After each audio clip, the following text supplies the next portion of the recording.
Alright, we're back for more Fate Go. Continue on for more Salem, which is going to be much more dialogue than the battles, which is going to be like pretty long, boring, but something useful to read. Anyway, let's continue on. No battles, that's fine.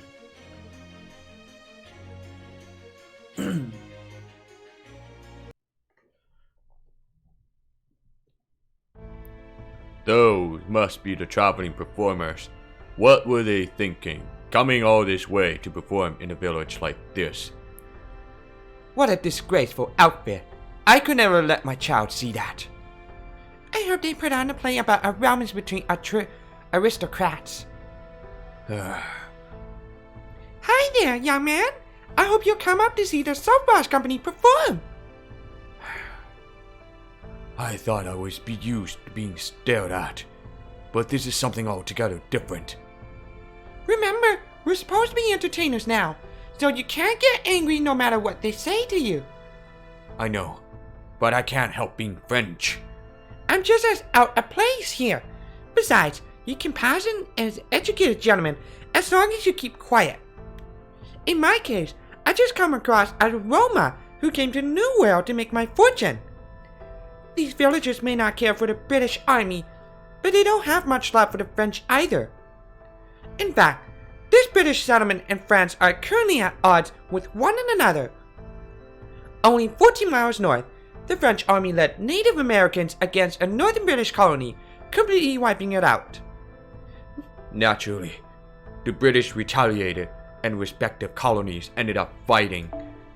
A fearsome battle, respective colonies ended up fighting a fearsome battle.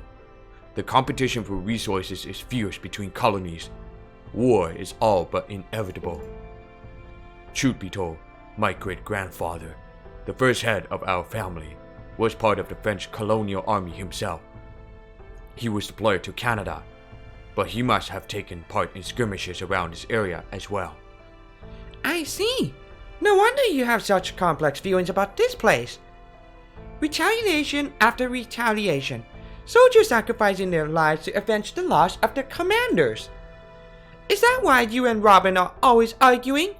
You really should stop taking shots at him. You're barking up the wrong tree there. He's the one who keeps provoking me. And you're at least partially to blame for that. As long as you're going to be working together, you need to find ways to get along. Sometimes, other people just have their own way of doing things, and that's okay. I'm trying to be as accommodating as I can. Oh, isn't that? Yes, that's the girl we saw last night. I've been looking for her too. Oh, Lavinia. I can't believe a Watley is out and about in broad daylight. You got a lot of nerve coming out now when you never show your face at church. I'm just going to buy whale oil. Whale oil? And just what are you going to do with that? Are you going to use it for another blasphemous spell or... Pardon me, has this girl wronged you somehow? Who are you? Oh, you're one of those traveling performers.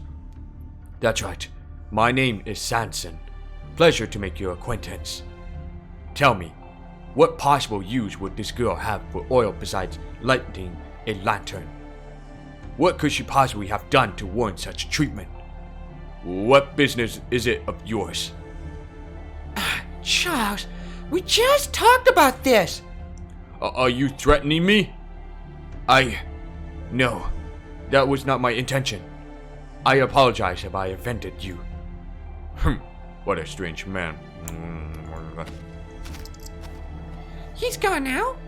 Well, I guess that worked out in the end. So, you do live in this village? The fugitive from last night. Your performers? That's right. I'm sorry for frightening you.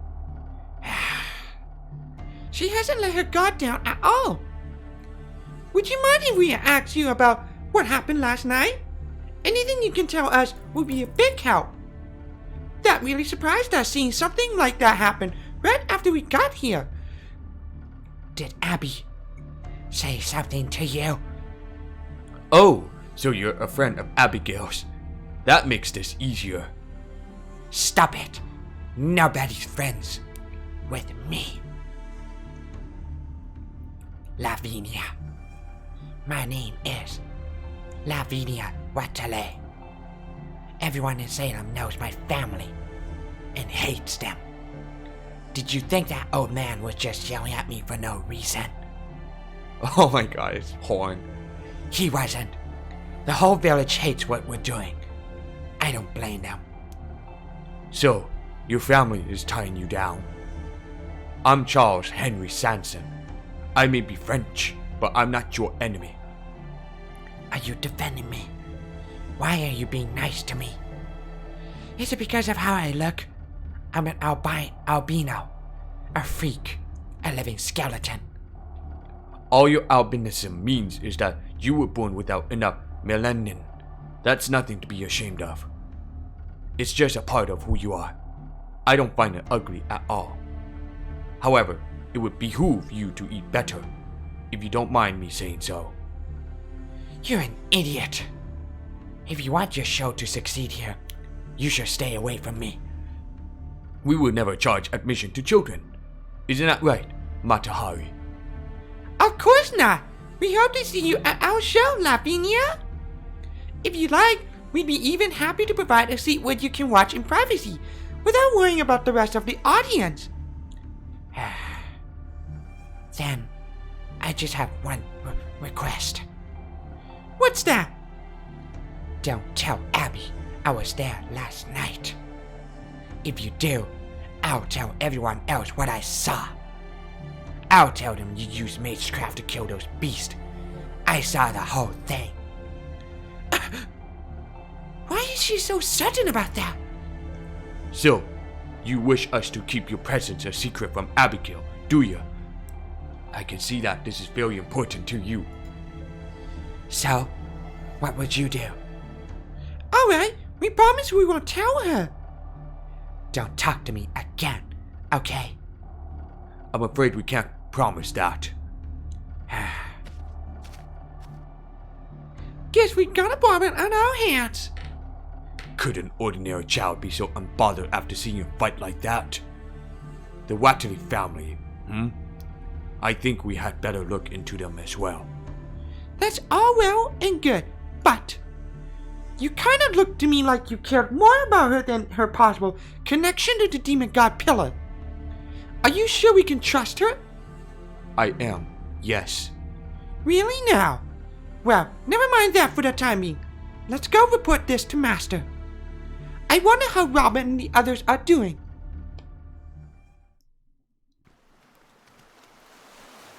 Robin, suggestion.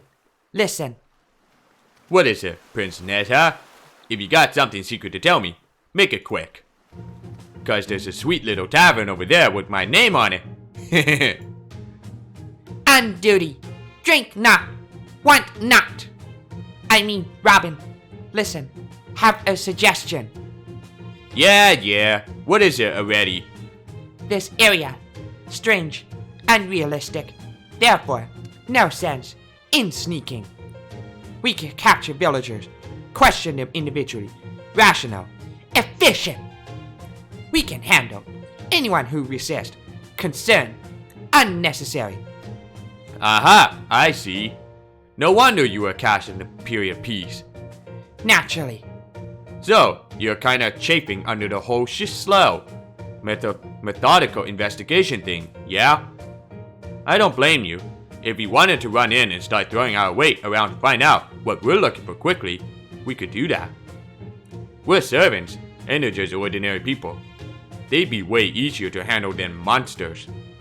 That said, I won't pretend like I've got everything all figured out, but even though we can feel the runaway demon god Pillar's aura all around us, we're still trying to figure out what's really going on here. You still haven't been out there all that long. You weren't with us, traveling back in time during the restoration of humanity. Back then, we had to be real careful not to interfere too much, or we could have ended up changing history. There's little chance of that happening here, but we still have to be careful. Careful not to bring along anything that didn't exist in this time so we could get in here to begin with. And we're dealing with this false incarnation nonsense weakening us. If we just stormed in and made enemies of the whole town, we might have wound up dead. They could have brought a whole militia against us or something. We always had the option of brute force where necessary in other singularities, but here I think that might actually be the worst thing we could do. I'm pretty sure Master's picked up on this too, you know? If you were to ask him, he'd tell you that violence isn't the answer here in Salem. It's kinda like we're trying to make our way through the dense fog with someone else holding on to our lifeline. Don't know about you, but I sure don't want to accidentally break one of this world's rules we don't know about and just get knocked right off the stage. As long as we don't know who we're up against, it's best to act like each step could be our last. Besides, we're out here trying to keep these people safe, remember? This is a peaceful village of innocent people. We have no call to go around hurting them, right? Pondering. Reconsidering. Understood. Well play along. Really? Awesome! Good to see you can listen, unlike a certain frog I could mention. Right then, let's go try some of that Caribbean imported rum. No drinking. Highness investigation. Out of the question. Come on, you're kidding, right? Don't get all straight-laced on me now, Your Highness.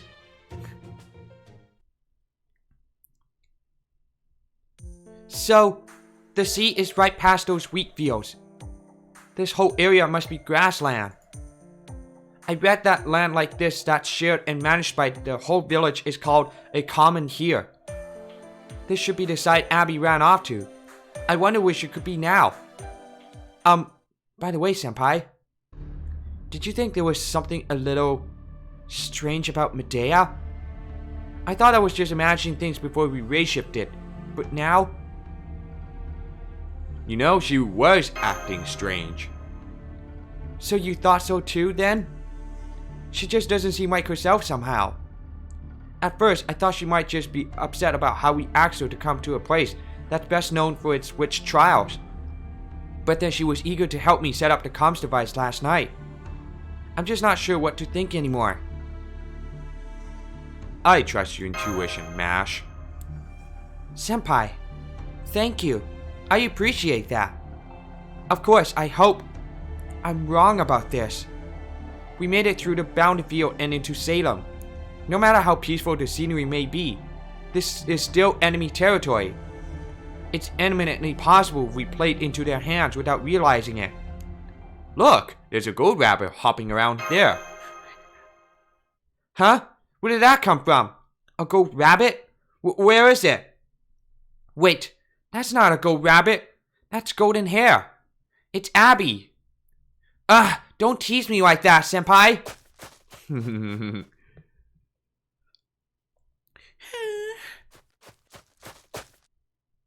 Oh, hello, Mr. Ringmaster. Hello, Mash. Did you come all this way looking for me? I'm sorry for running off like that. I promise I'll go home soon. I would just like to stay out here for a little while longer. Abby. I'm sorry I made someone as wonderful and nice as you worry, Mash. I know it was all my fault. And I know that Uncle is just being sensible. He's completely right. I was thoughtless, and I put all my friends in danger.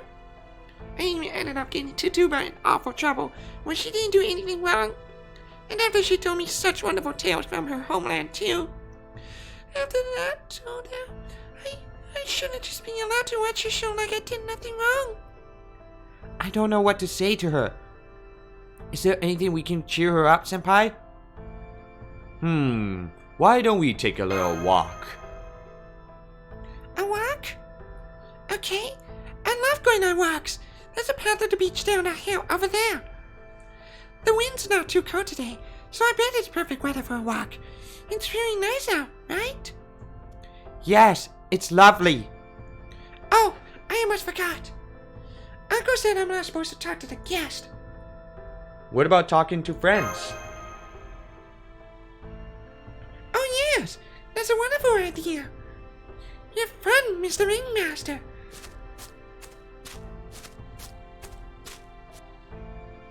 What are some of your favorite things, Abby? My favorite things? I'm so glad you asked, Mr. Ringmaster. I have so many things, it's hard to keep track. Let's see. One of them is definitely pancakes. I adore fluffy pancakes with lots of butter and crispy bacon on top. Oh, and more than anything, I love mashed potatoes covered with piping hot gravy. There's nothing better than that. Ooh. That does sound incredibly delicious. Gravy, huh? I've heard of it before, but I've never actually had it. What's it like? Oh goodness, Mash, you've never had gravy before? Did they not make it in Europe? It's a scrumptious sauce made using the juices from cooked meat. The grown-ups all like that. All like to put it on turkey and steak, but I really love it on potatoes. It's not the kind of thing you have every day either. You'll enjoy it on Thanksgiving.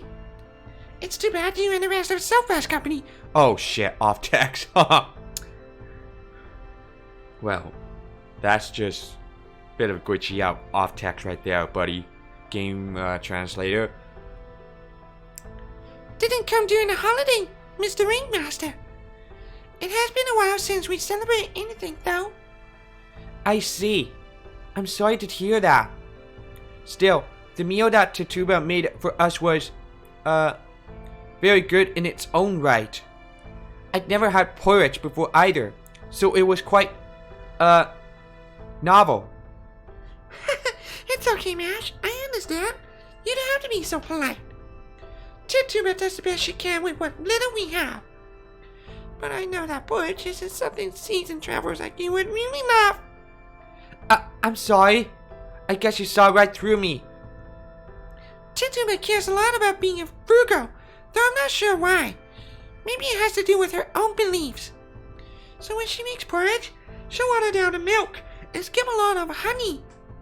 I'm not sure if Uncle just doesn't mind, or if he likes how she saves him money, but he never says a word about it.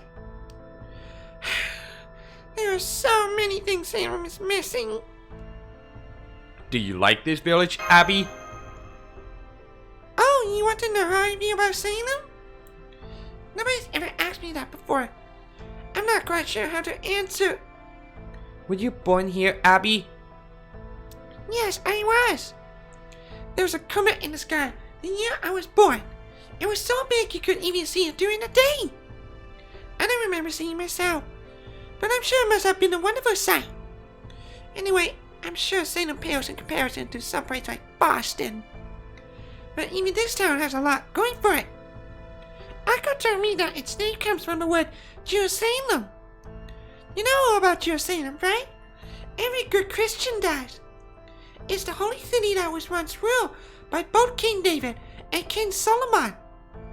The Knights of the Crusades headed east to find it, but our Pilgrim fathers set sail for the west instead. When they arrived at the New World, they founded the towns of Plymouth, Boston, and Salem. It must have been really hard when they first arrived, but now ships come here from around the world. And you saw how big our rye fields are, right? Can you believe this all used to be woodland once? God was kind enough to let us put down roots and settle here. We're truly blessed. Sorry. You're very proud about being part of a pioneer village, aren't you? Of course I am. It's where I was born and raised. After all, isn't everyone proud of where they grew up? Yes, that's right. I think I can understand how you feel, if only a little. This is how history was made, after all. Plus, at this time, New England was still a British colony and hadn't yet declared its independence as America. America? Who's that? Oh, I'm sorry. Just forget I said anything. Oh, hey. I'm good. How about you? Alright. That's right. The people of Salem are still technically British, even if they become colonists to seek their independence. Oh. Still broke. Oh, that's sad. Couldn't roll on MHXA thing. You got spooked by that Francis Drake. I have to remember they're not servants and don't have any modern day knowledge. Have you ever been anywhere besides Salem, Abby? Well, no, not yet. I haven't left Salem in my whole life. Really? Not even once? No, not even once.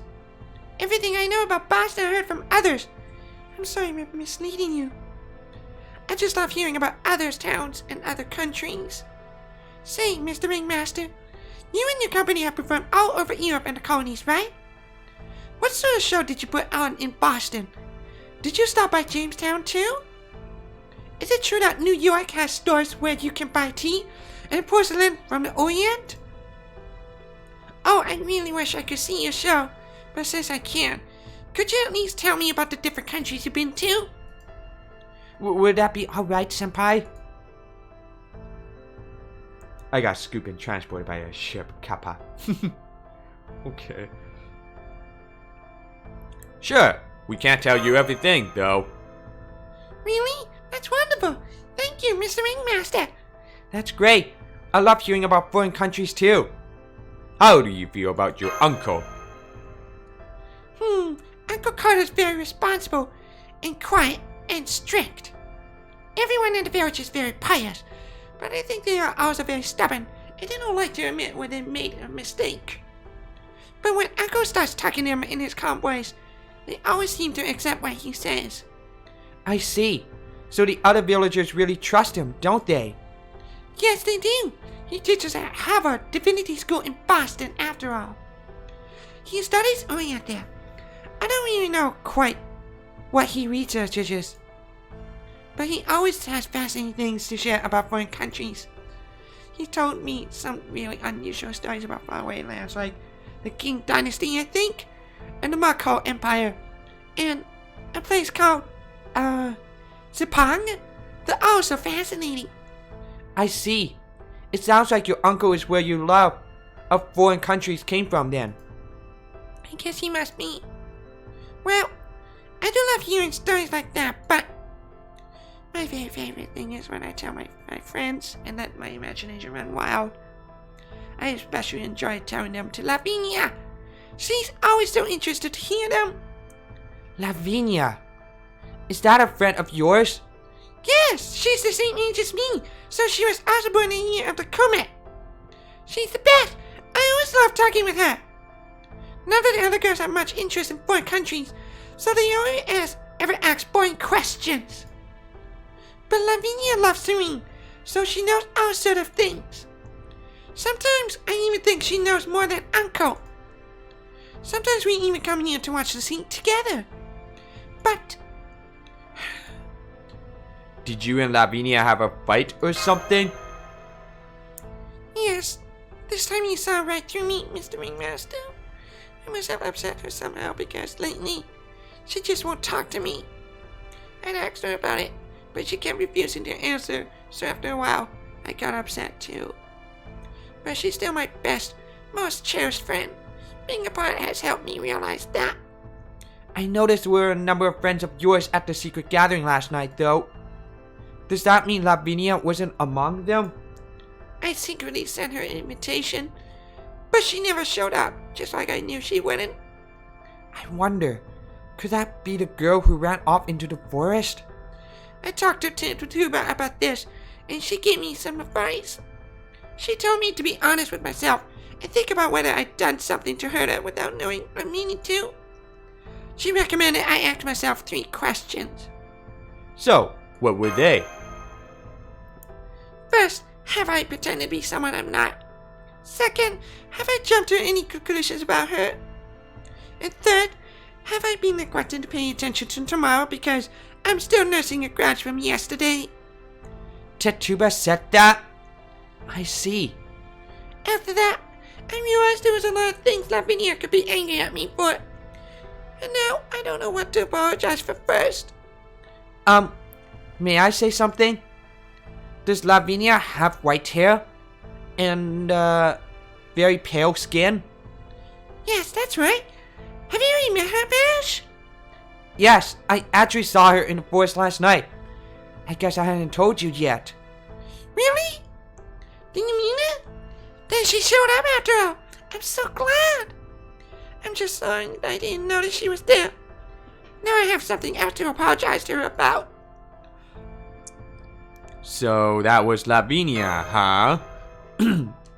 Wow, so you saw her too, Mr. Ringmaster. Some people tease her about the way she looks. Some go even further and say she looks downright sickly. But I think she's beautiful. She's just like a star fairy, don't you think? If you ever make fun of her, I'll never forgive you. Don't worry, neither Senpai nor any of us will ever do that. Hey, look, I can see your sailboat on the other side of the pasture. It sounds kind of heated over there. I can hear people shouting angrily. Did the new ship just dock? The sailors can mean kind of rough. The wharf is just past this grassland, but... Eek! Senpai, that was a gunshot. It came from the direction of the wharf. I hope it's not a mutiny. It's the Indians! The Indians are attacking! Huh? From the sea? Didn't one of ours head for the wharf? Yes. I believe Robin and Nessa did. Abby, are you alright? Let's get you back to the village before... Abby? Outside! Can't go outside! Outside Salem! Nothing but pain and suffering!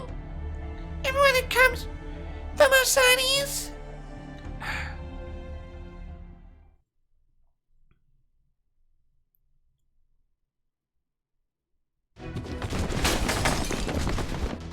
Damn, Oriental! Who do ye think ye are, pointing your blade at me? You ain't leaving here alive now till you get down on the floor and beg for mercy! A blade! Preposterous! Third-rate seaman! The true blade, a fire-tipped spear, is red-hot flame! Your flimsy arms, will they continue to blunder? The next strike will be no mere scratch. The hell? This rents off a rocker, and where the hell did you get that thing from anyway? That was amazing. Did you just deflect our shots? Was that magic? Are ye acrobats or something? Gah, not acrobat. I am martial artist. Yeah. Sorry about this, gents. Would you mind putting away those scary-looking muskets and knives now? We were just trying to relax before our big show. I hope you can understand. Oi, you're the ones who started it. And I absolutely understand you're upset. But can we just keep it cool, since this is a tavern and all? What's the big idea, Nessa? What are you trying to pull here? You would have me remain silent in the face of such shame. What's going on here? Are you two fighting? Indeed, affirmative. Of course. Now is the time. Let's slip the dogs of war. Ringmaster. Glad to see someone else with their head on straight here. Go on, talk some sense into this idiot. These seamen, the root of evil. Therefore, I shall cut them down where they stand. Oh yeah? You're still on about that wrench? If you're trying to draw in customers, you're doing a terrible job. And what you supposed to be anyway? Another Oriental or something? That's right, I'm talking to you. So you're the ringmaster, eh? What kind of a company are ye running, letting your freaks run wild like this? So what exactly happened here anyway? Please listen, master. To begin, once we entered this tavern, Matcha there sat at a gambling table, began drinking. Hey now! Whatever became of the mission, he lost at dice more and more, even demanded I bet our travel expenses.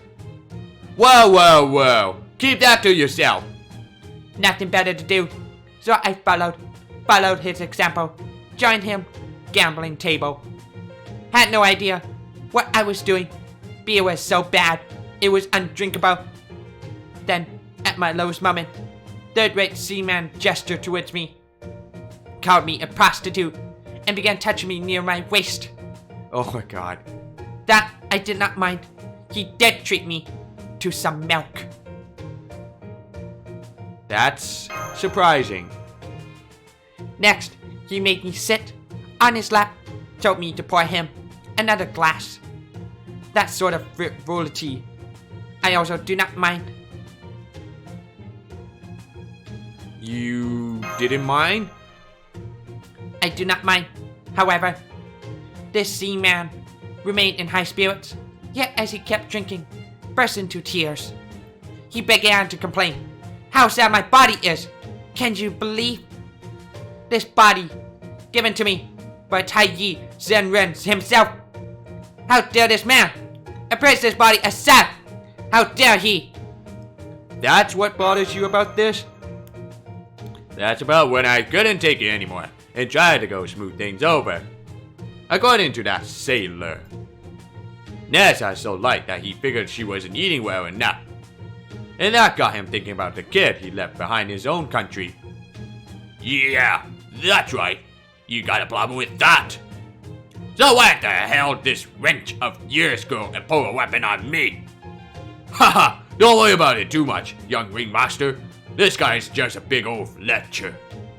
He was just trying to get your wretch to feel sorry for him so you could take her to bed. He does it all the time.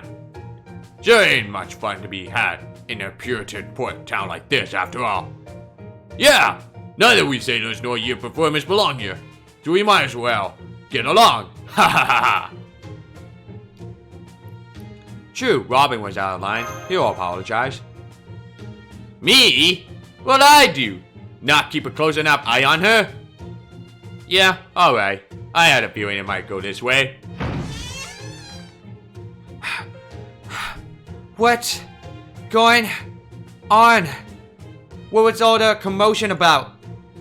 I rushed here as fast as I could, but all I see now is people drinking happily. Come on, what happened here anyway? Where's all this? I see. I suppose I understand. I'm just glad matters were resolved before they got out of hand. Haha, performers, eh? If the storm out in the bay keeps us stuck here, maybe we'll go see your show for ourselves. A storm? Has there been a stretch of poor weather out in the bay? Is that why you're all hanging out in this tavern? You got it, Specs. Gotta say though, I'm surprised you even thought to come perform here in Salem at all. What sort of show you'll be putting on? Oh, well, we were thinking of... Hold it, all of you. I want to hear what you have to say too. They say you're going around telling everyone you're traveling performers. Well, I don't buy it. Oh. Ringmaster, that guy's been sitting in the corner for a while now. He's one of the villagers, not a sailor. I run a general store here in Salem. I've been to Boston a number of times, but I've never seen any entertainers like you before. I know there's a lot of strange folk in the theater, but no one would ever come to Salem looking to get rich. Unless you're secretly up to some dirty, shameful business, like that sailor said. For that matter, you're awfully young to be a troop and leader. How many shows have you performed anyway? This will be our best. What was that? Well, it's not what it sounds like. She means this will be our first time performing with our current members, naturally. Another problem on our hands, huh? Ringmaster, please let me handle this. I have some notes from Chaldea from situations just like this. Sir, I can see you care deeply about this town, and I understand your concerns. But I assure you that despite our appearances, we at the Soap Ross Company are good, God-fearing people. We may not be Puritans or Quakers, but we always perform with gratitude for all of our God's blessing. Oh yeah, and if in Toulouse, you also have to consider like getting a bonds up. Is that what you're trying to say? We pray every day, and as long as there's a church nearby, we make it to the point to attend Mass as well. On our way here, we heard about a village in New England that no other performers will go near. A village where good people live pious lives. A place that truly lives up to its name, the city upon a hill. As fellow Christians, we hope to learn from the people of Salem's example. And if we can bring them some joy in return through the only trade we know, we could ask for nothing more. The city upon a hill, huh? I can see that you mean well. And given what happened in that little tussle earlier, I can also see that you want to blend into our town without causing trouble. Even if you are a bit on the unusual side. That said, I don't want you leading us into temptation. People say that we Puritans hate plays, novels, and dancing, but that's giving us too much credit. It's not wrong, but it's not quite right either. We do our best to minimize those distractions in our lives precisely because we are drawn to them. Every child knows that plays are fun and exciting. And this tavern certainly sees its shares of people coming and looking to relax and enjoy themselves. The people of this village purposefully go around turning blind eyes to each other's failings as long as they only involve a glass of hard cider. We are all of us frail vessels, and so we do not invite further temptation into our lives. That is my concern about your troupe. Hard cider is pretty great stuff. I understand that as performers, we may not be welcome. But does that mean we're not allowed to be here at all? That is not my decision to make. But if you're willing to demonstrate what sort of play you mean to put on, that might go a long way towards changing the people of Salem's minds. If you insist on performing, I'd be willing to speak to the Reverend and other respected villagers on your behalf. Why not try putting on a small show just for them and getting approval from the village that way? I see. Senpai, I think this could be a good opportunity. Definitely. If you refuse to do so, and mean to ply your trade without regard to the villagers' sense of piety, then I would prefer that you leave. The barkeep tells me you're a guest of Professor Carter. All the more so that in that case, if you don't want to be hauled out before the judge, you should go somewhere that's more welcoming to outsiders, like Rhode Island or Pennsylvania. This is Massachusetts. Ours may be just a small village, but the eyes of God and His justice are upon us all. I don't want to see anyone hanged here. Hanged? About 4 years ago, I think, I saw a criminal hanged in Boston's town square. There was talk of witches and foul play. Perhaps you heard about it yourselves. Oh ho! Witches, you say? Now that's something we'd like to hear all about. Finally, something relevant to the mission. If I may, Senpai, I think we should do as this man suggests. It's a good opportunity and would make our investigation considerably easier. I guess this is a kind of a test then. I'll do everything I can to help, of course. I believe there was a play in a book Anderson gave us that should be perfect. If it's alright with you, Senpai, shall we go with that one? Okay, let's do it. Understood. Then I'll speak to this man and request his assistance. Now, we should head back to our room and get ready to perform. Oh, and you're wondering about Abby. I escorted her back to the town center. She was a little shaken up by that gunshots, but she regained her composure soon enough. At least, I think she did. Oh, who are you trying to save up? The Shiki thing or Fujino?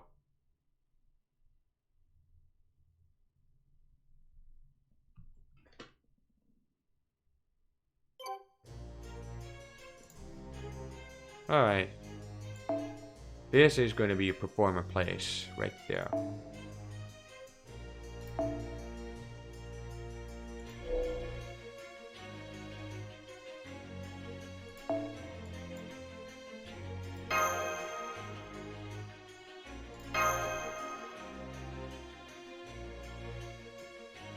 So who are you rolling for?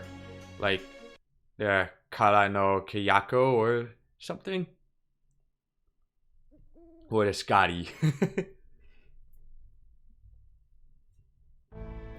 How long has it been since I last saw a play? What a waste of time! Ugh! What a waste of perfectly good lamp oil! What nonsense is this? We worked so hard to build our town hall, and to fill it with such frivolity. I don't even see the Reverend here! Where is he? I'm told he had to attend to someone who fell ill, and can't make it tonight, but this should be enough. Alright, Ringmaster Soapboss, we're all here. Go ahead and start the show. Let me just check on the actors. Okay, everyone, remember, just like we planned, you should already be familiar with the play from looking at over at Chaldea. We may not have been able to bring to the actual script, but you should all have your lines from the notes I gave you. Matahari, you'll play the Queen of Sheba. A strikingly flamboyant role. Sounds right up my alley. Robin, you'll play King Solomon. Yeah. And of course, Ringmaster will lead everyone through the production. You'll have multiple roles, so you're going to be busy. You've been a huge help, Mash. Thank you, Ringmaster. It's been a fun change of pace from my usual work. Of course, now we have to actually perform. I'll be helping out from the side of the stage, as a narrator and prompter. I did have important things to do back at the house, you know. This is part of our mission, Medea. That's right. We need to let these people get to know all of us, albeit carefully. That said, I'm only a bit player this time around. Don't screw this up, Robin. I don't know why they picked me. I said I was fine being a tree. And why do I keep feeling like someone's staring at me? The gaze of our audience. Act now. Or not at all. Show off.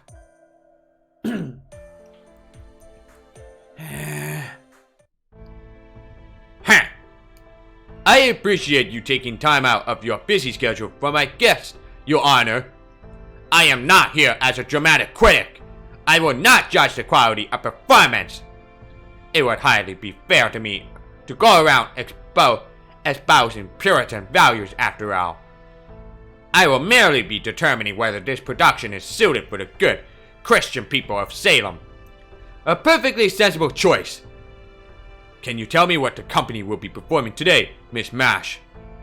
Of course, Mr. Carter. Tonight we'll be performing a story from Scripture. Solomon and the Queen of Sheba. Well, that sounds lovely. I can't wait. I'm afraid we don't have any velvet curtains. But please, go ahead and get started. You know there's a fat guy on the left? Wear that thing. He kind of looks like a Chief Wiggum from The Simpsons. Good evening, distinguished guest, and thank you for accepting our invitation. On behalf of the Soapbox Company, I would like to say that we cannot express our gratitude to you for taking your time to be here this evening. Tonight, we will be performing a story about the most enigmatic queen in the Bible. She was the queen of a prosperous southern nation, somewhere south of Arabia, or perhaps to the east of Africa. This queen was drawn to King Solomon, known far and wide for his peerless wisdom, and decided to journey across the desert to meet him. Tell me, do you know what a true desert is like? An endless sea of sand that stretches out past the horizon.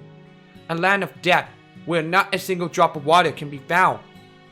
To cross it, the queen ordered hundreds of camels, accompanied by thousands of soldiers and attendants, to form a single file procession. Each camel was laden with incredible treasures, gold, jewels, and precious frankincense. Our story begins with the queen perched on a camel, surveying her procession. Here we go. How depressing. I don't mind traveling by camel.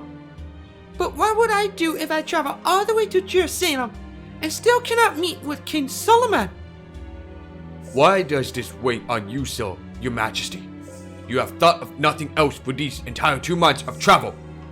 We are 2 days away from the Red Sea harbor, and Jerusalem is still farther. Besides, see for yourself what mountains of treasure you bring. 120 talents of gold, more than even 20 camels can carry.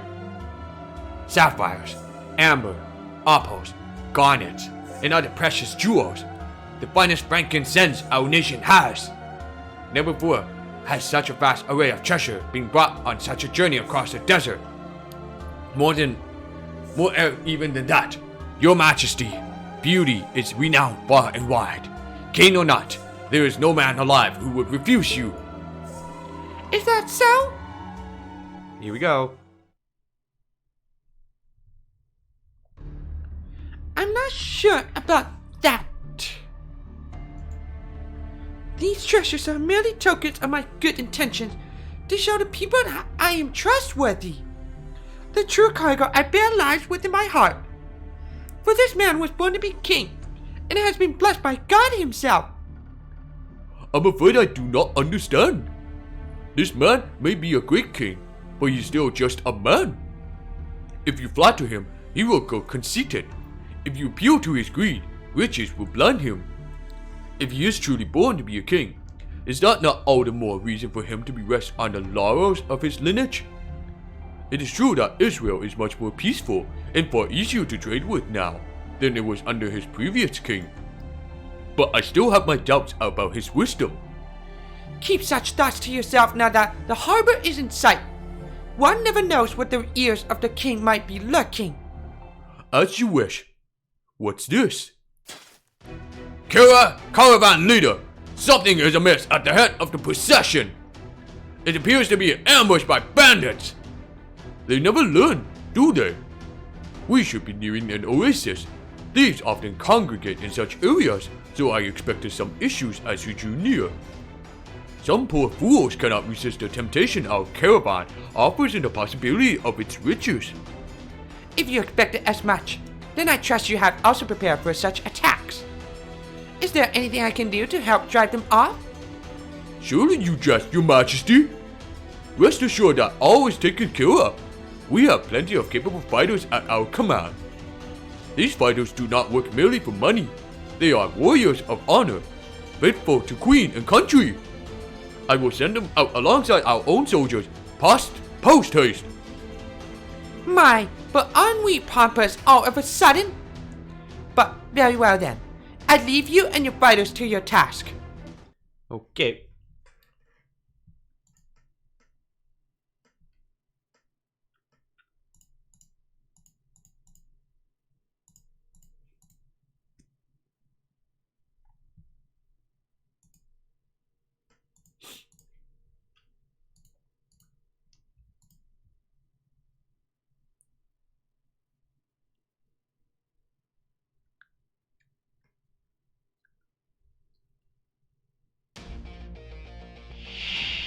食い逃げ猫ババ許しません。この辺りいじった方がいいんじゃないか。みかんお買い得おです。望みのままに。はいやそれ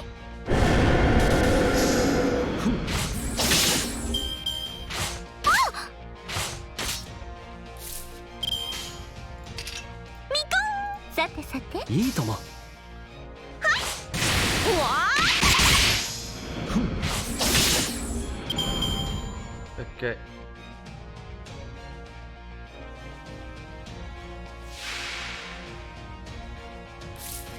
シャラララーンシャラララー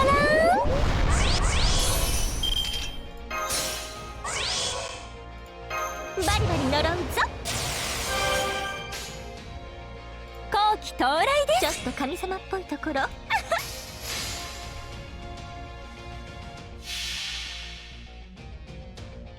この唐室の底に秘された問いこそは汝を計り見定める戒めとなる。ついえに出まず Didn't work out. Fuck. 出雲に神があり、これ自在にしてみそぎの証、神宝羽化の鏡になる。次に天地の矢の雫石なっはやっ Okay.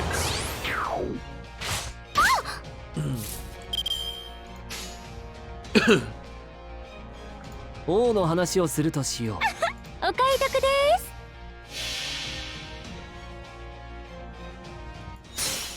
星の宇宙に物見の打てが楽園の端から君に聞かせよう。罪なき者のみ通るがいるガーデン・オブ・アバロン。はやっ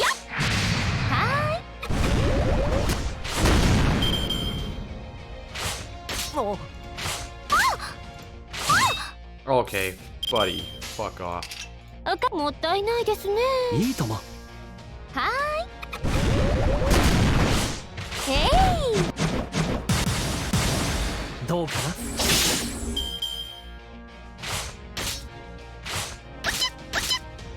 Okay. バリバリ呪うぞ。この辺りいじった方がいいんじゃないか。この謎をちょっと神様っぽいところ見せちゃおう。さてさて。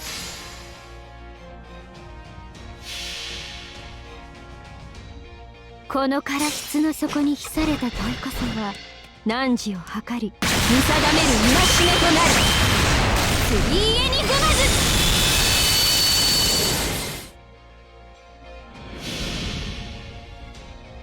出雲に神あり、これ自在にしてみそぎの証、神宝羽化の鏡になる。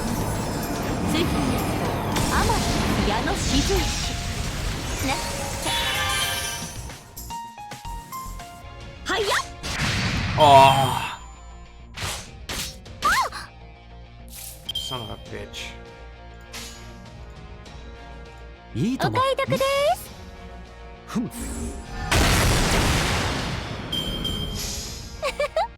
毎度あり。 Okay, next one.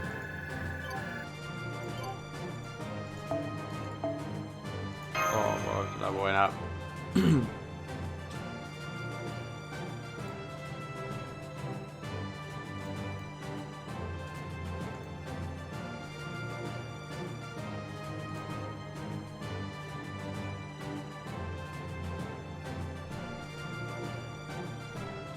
Alright, next one. Alright.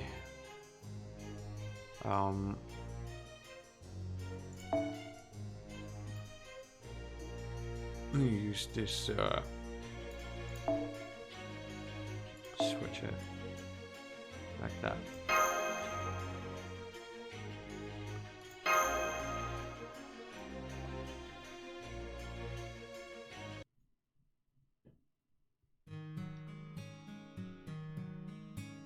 Thanks to their capable bodyguards, the Queen's procession easily fended off their attackers.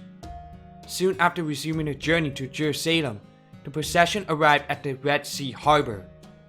The harbor was packed with throngs of camels, and there was a lively din sounding left and right from merchants awaiting ships and cargo. The Queen's caravan rented hundreds of ships, then set sail for the north of the Red Sea. In time, the massive fleet arrived upon the northern edge of the Gulf of Aqaba at a seaport called Ezion-Geber, built by King Solomon himself. The people of Israel were surely taken aback by the appearance of the mysterious queen and the untold wealth she brought with her. This magnificent scene of the queen meeting King Solomon has been depicted in countless numbers of the painted masterpieces. The queen's procession headed northward over land, their eyes taking in the pastures of the foreign country that surrounded them.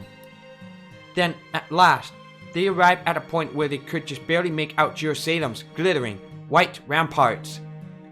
And yet, something seemed amiss.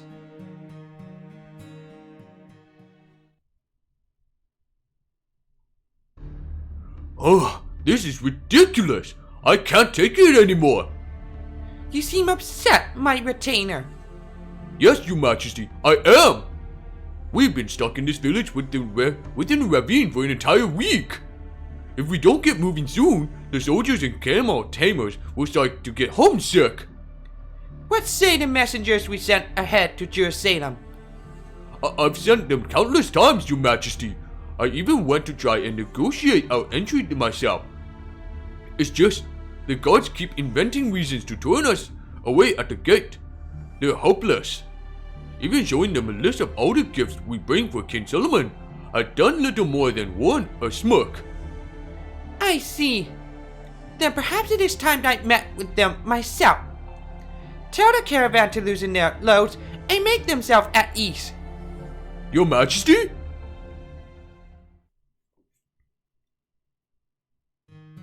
Your Majesty, please, you mustn't go off on your own. There is a flock of sheep coming this way. I'll have the guards chase them off. No need for that. This is not our kingdom, so we shall be the ones to make way. My, these sheep are nice and plump, and the wool is soft and well kept. This is indeed a rich land. Oh. Well now, it isn't every day one comes across such an esteemed noble. Good day to you. Stay back! Who are you? As you can see, I am merely a passing shepherd. A harmless, friendly young man who enjoys nothing more than singing and dancing. Are shepherds so rare where you come from? No, they are not. I do beg your pardon. You must be the travelers that have been staying here in this ravine. This place is ill-suited to making camp. Have you run into some manner of trouble on your journey? You are quite perspective, young shepherd, as luck would have it.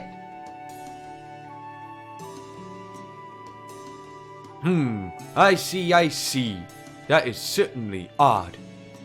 Jerusalem is supposed to be a city of compassion, a place that will open its gates to anyone. How terribly embarrassing that it has seen fit to reject guests who have traveled from so far away. Can you tell us what Jerusalem is like, young shepherd? What do you think of the great king's city? Well now, I can hardly refuse to answer a question from such a beautiful lady, can I? Your Majesty, surely there are far better ways to pass the time than in the company of this ill-mannered youth. What's wrong with it? I'm having a perfectly lovely time. Haha, unfortunately, I haven't been to the city myself in quite a while, but I do hear rumors from time to time. Jerusalem is a city like no other. It is truly the center of the world. Its ramparts stand tall against any threat, and its palace is the height of luxury. I believe its most beautiful feature is the temple its previous king wished to build really badly. They say it's a truly impressive sight. I implore you to pay a visit yourself after you arrive, my lady. I think I shall do just that. What about the people who live there? Have they no complaints at all? Good question. I suppose I must simply say that it seems the king is doing a superb job. Each and every one of his people speaks of him with reverence, with language as lyrical as poetry. They say that he is a fair and just judge, possessed of true wisdom, that he was born to be the perfect king. True wisdom. But ripe fruit inevitably draws pest. The fruit itself may not be to blame, but alas, there is nothing one can do about the laws of nature. Thus, do security and abundance inevitably lead to avarice and arrogance. I knew it. Your Majesty. Wait, does this mean the gatekeepers expect us to bribe them? Even after our messengers have long since paid our toll? Well, I'm afraid there isn't much a lowly shepherd like me can do about that. The best I can do is join you in conversation here in the shade for a fleeting moment. Oh, unless you would also like me to play my harp. No, that would do.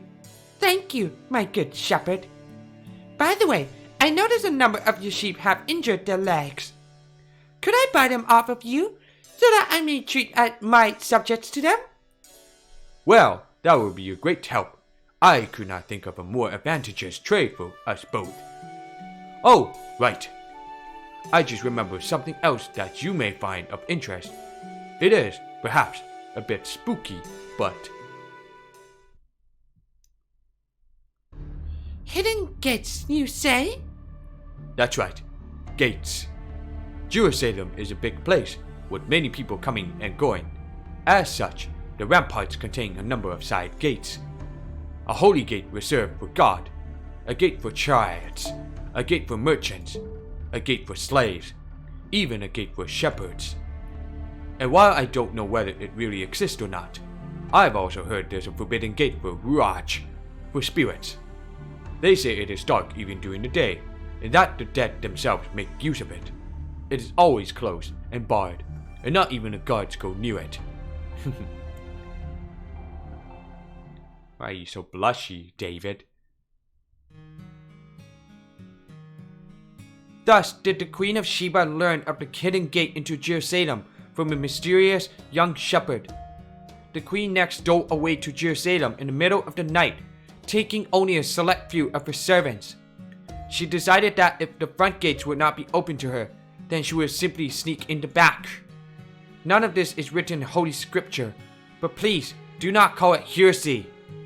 No matter how our company may use our imagination to help bring this story to life, it would do nothing to diminish King Solomon's greatness or the Queen of Sheba's beauty.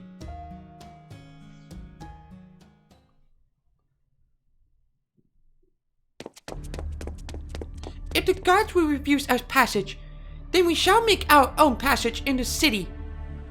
Ha! As if crossing the Great Desert was embarrassing enough. I'd never imagined you to be so reckless a queen. Ah! These must be some of the city's guards. So, this is another trial we must face. If our actions going against the will of God, then this is where our journey will come to an end. Please stand back, Your Majesty. The soldiers will handle this.「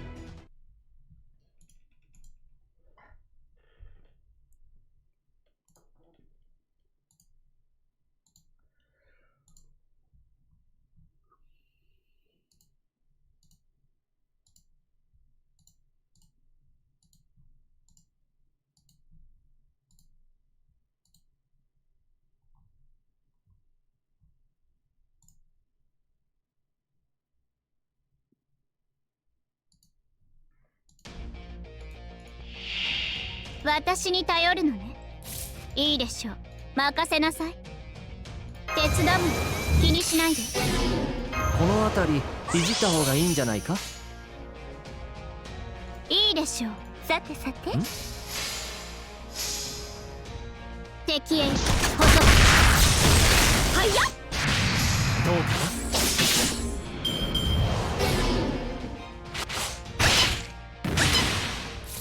？Okay. よくいいでしょう。回避は許しません。デスパッター。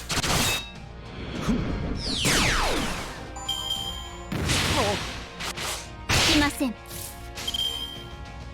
ミコ。さてさて。どうかな？大回転。 What the fuck is that? The spin wheel.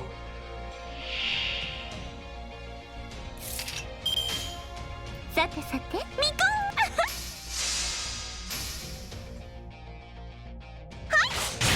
はい。いざやちれ。彼岸花殺生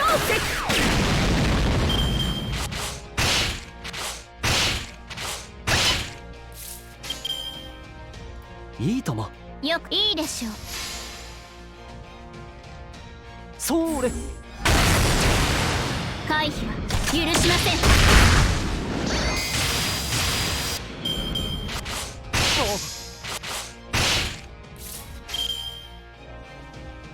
いいでしょう。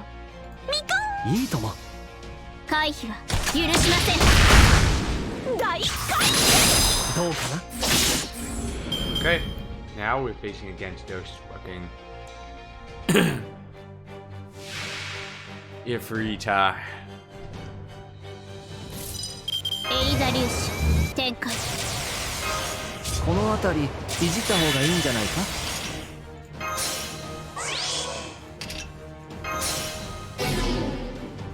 お任せ。夢のように片付けよう。何もなかったわ。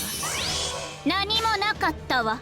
全兵士と神様王の話をするとしよう。テイクオフ、スカートフレア、チャームサイト、ソニックシャワー、ラン展開、ブレストゼロ、エリジェーベト。出雲に神あり、これ自在にしてみそぎの証、信奉以下の科学の月日日光、天の矢の雫石ね。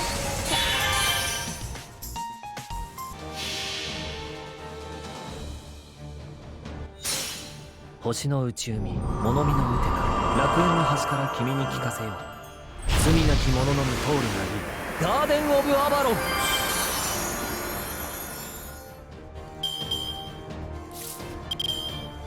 エリザ粒子展開、バリバリ呪うぞ。よくいいでしょう。回避は許しません。敵へ捕捉。どうか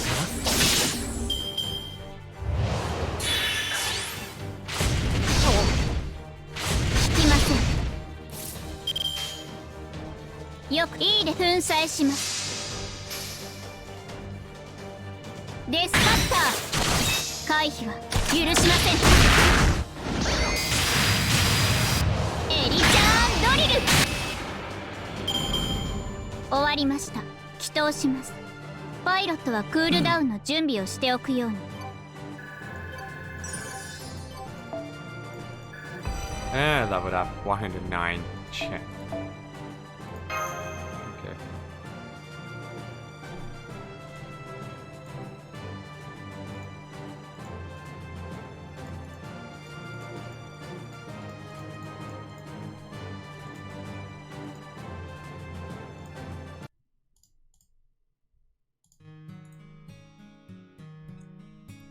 And so, the Queen of Sheba's procession fought off the guardian spirits and successfully made their way into Jerusalem.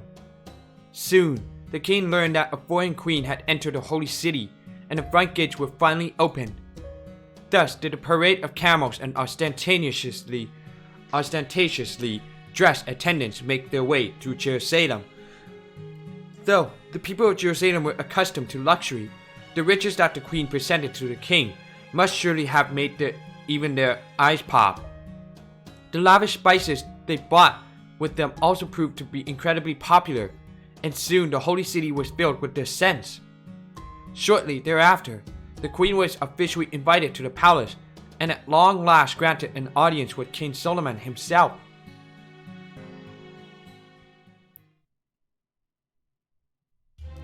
How good of you to come, Queen of Sheba. On behalf of my subjects, I welcome you. I extend my hospitality to you and your people.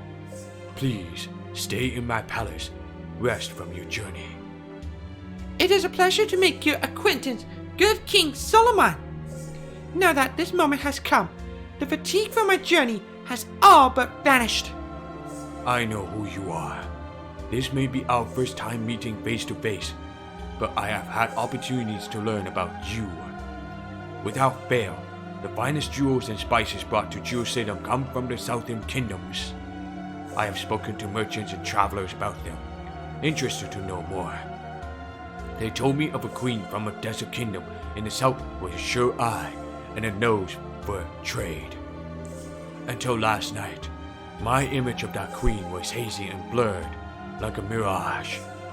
But now, I see clearly that she is a beautiful desert flower beyond compare. You are too kind, King Solomon. If anything, I am the one in awe of how your grand figure far exceeds the picture I held in my mind. I apologize for the treatment you endured on your journey here, Queen of Sheba. I shall find out how it came to pass, and see justice served, should it be necessary. If it please you, I shall give you a tour of the palace myself. Would that serve as an apology? A tour from King Solomon himself? I can think of no greater pleasure. Of course. The pleasure will be mine, I assure you.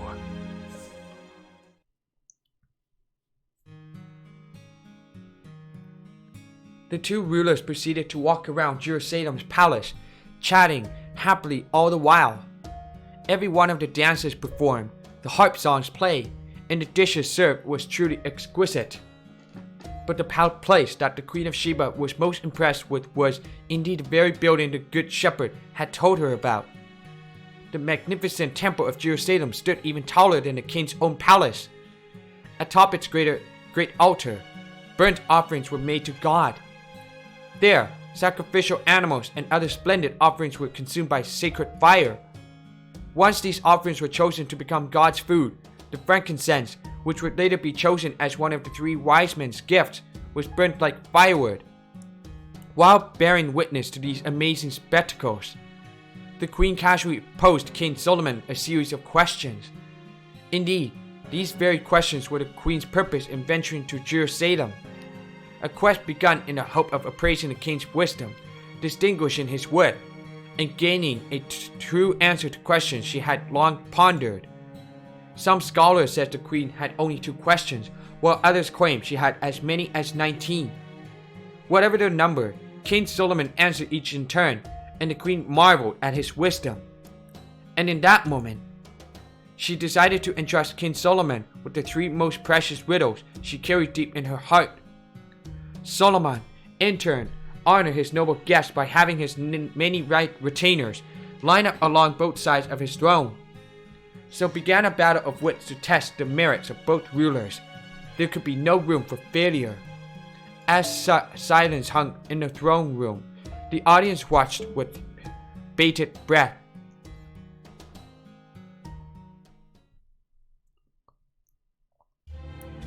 Great King Solomon, leader of the people of Israel, and bearer of boundless wisdom, I humbly request that you answer these questions and share your wisdom with your guest. Very well. Speak your questions. There is a room with 10 doors, where when 1 door is open, 9 are closed. When 9 doors are open, 1 door is closed. The answer is a person. The room is the womb, and the 10 doors are the eyes, ears, nose, mouth, navel, and excretory holes. When a person enters, the door of a navel is open. Once they are born, that door is closed forever. O King, you are wise indeed.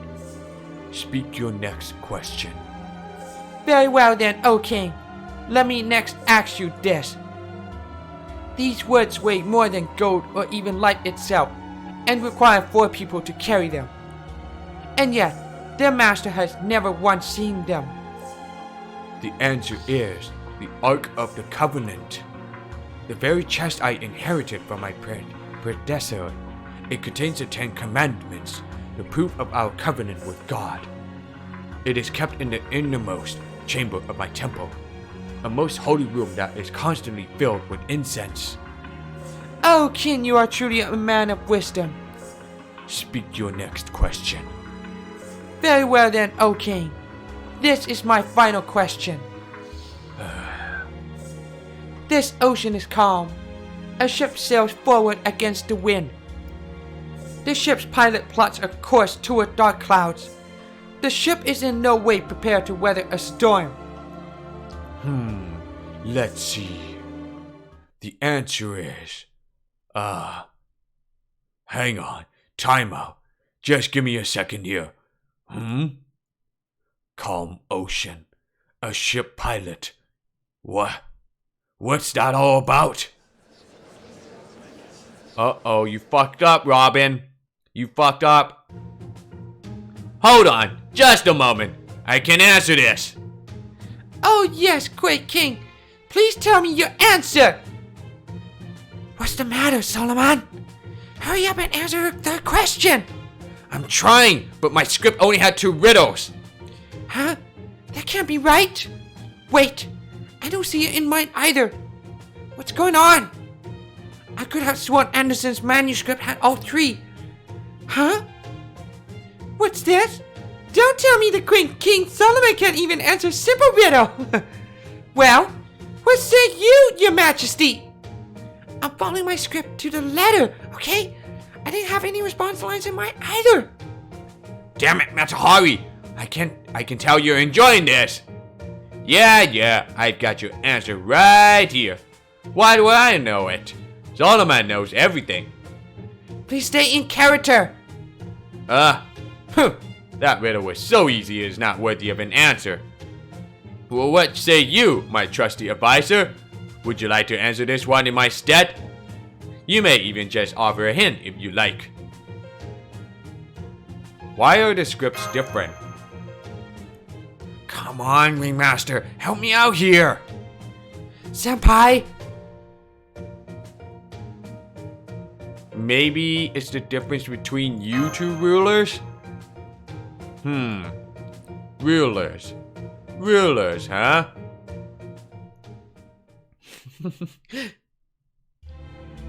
What say you, O king? A fascinating riddle. It cuts to the very core of our two perspectives. If I answer incorrectly, then Israel will lose a precious friend indeed. The answer is a nation. When a capable sailor takes the helm, the wind may carry him faster than ever. Much as the sea might appear the same everywhere, it is far from a single thing. It is made of numberless droplets all together. Even when it appears calm, its surface hides unforeseeable waves and maelstroms. It is like the grains of sand that make up a desert, like quicksand lying in wait for its prey. Very well then, O king. Where lies the ship's destination? This ship stops for nothing. But it is not a ship that runs from danger, nor one that drifts upon the waves. It is but driftwood that will sink in the fullness of time. The pilot knows that an unavoidable storm is coming and sounds the alarm. Only a ship that endures tribulation will see the glorious light of day that awaits in the new world. O king, you are indeed a wise leader worthy of this nation. Queen of Sheba, I pray that the Lord, our God, sees fit to bless you with his protection. You are no mere guest destined to while away her time before my throne. Though your kingdom may be but a mirage that lies to a distant south, I hereby vow that our two nations shall be allies, and you, my friend. You are too kind, O king, but I am most heartened that my journey here has proved fruitful. Should you ever be in need of aid in an even greater endeavor, I shall return from beyond the desert and assist you to the best of my ability.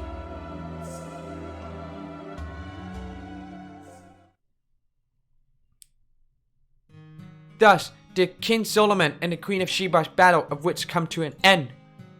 With more awe and respect for Solomon than ever before, the queen set off to return to her home of Sheba.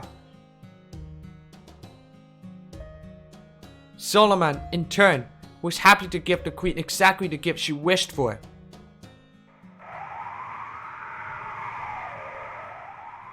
As for what became of the prosperous desert kingdom, of the bond between King Solomon and its queen, no biblical scholar can say.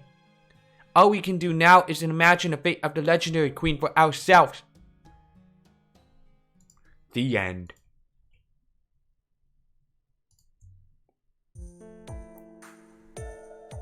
Thank you all for watching.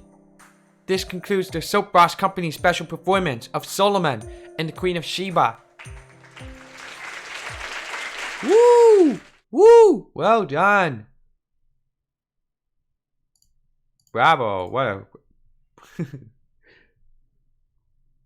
What a great performance. Been a little fuck up by Robin though.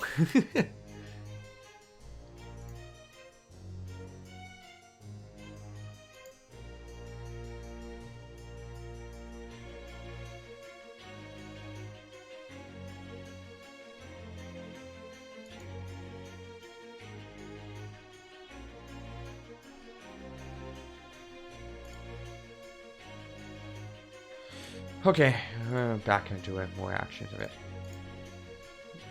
War, no battle. End of the chapter 1.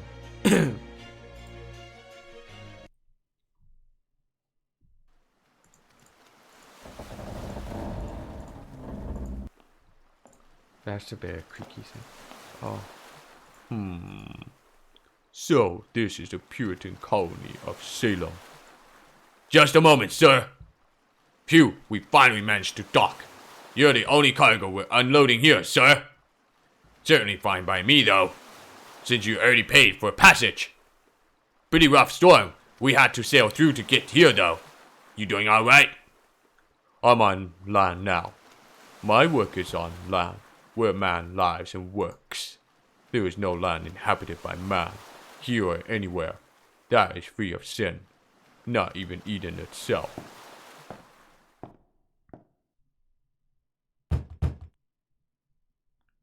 Professor Carter, there are people from the village who'd like to see you.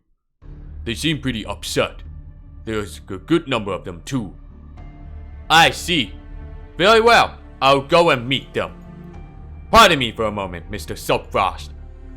They're asking to see you too, Your Honor.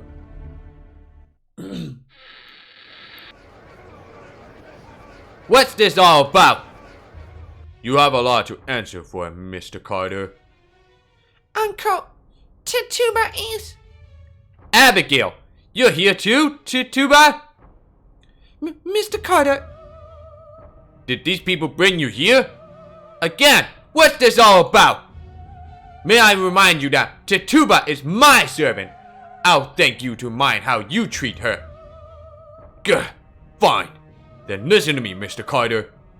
My daughter has been lying face down in bed, ill, all day. I know when you stopped by this morning, I told you she was just tired out from last night's excitement. I thought she would be fine once she got some sleep, but I was wrong. She kept groaning and writhing, as if she was fighting off a terrible fever. I tried to give her some bread and water to help her calm down, but she refused. I was at a loss for what to do next, so I asked the Reverend to come take a look at her. But once he arrived, she seemed to be suffering more than ever. How so exactly? Well, Reverend? Yes, it seemed to me as if she was possessed by the devil himself. She cried out with a shrill, inhuman voice and tried to strangle me with such strength as no child should ever have. We held her down as best as we could, until she finally passed out and went limp. We then went to change her sheets. Voodoo. And found this strange and devilish charm within the straw. According to Putnam's daughter, it was Tituba who made it. oh my. What an evil-looking wooden figure. I'll take that as evidence. Is this true, Tituba? Did you make that?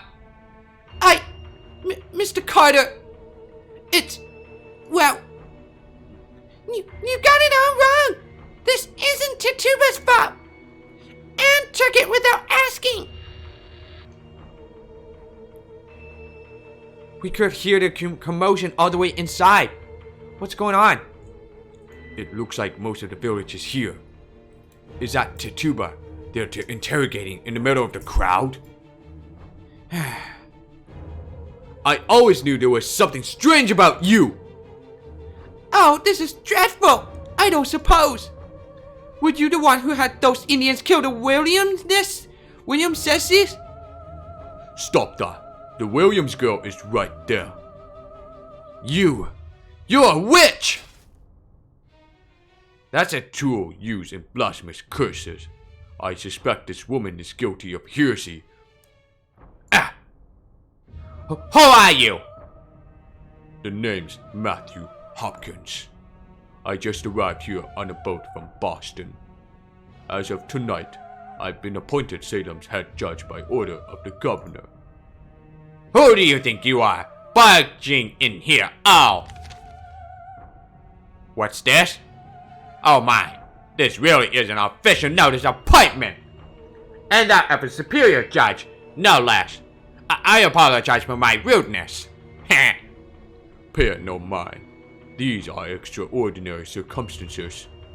People of Salem, I first ask that you calm yourselves and regain your composure. The devil's power is at its height in the hours after dark. We must not let our fears guide our decisions. I hereby order that this slave be taken into custody and interrogated.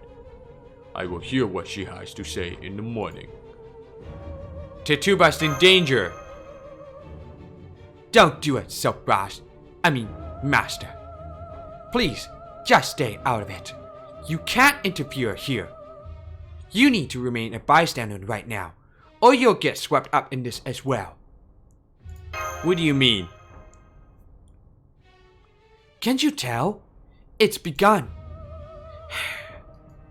I'm glad to see you are willing to cooperate.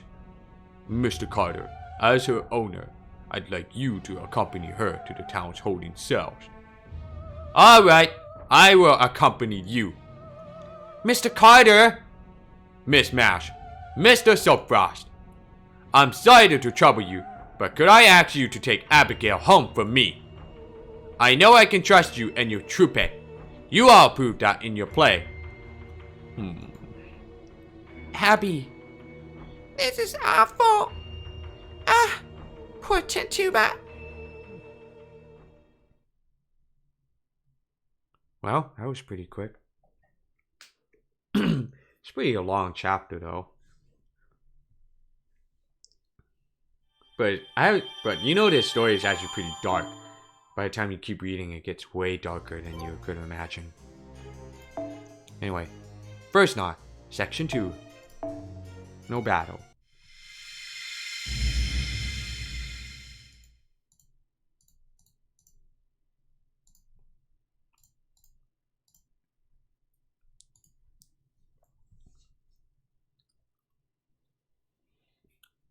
Is she's about to get hanged?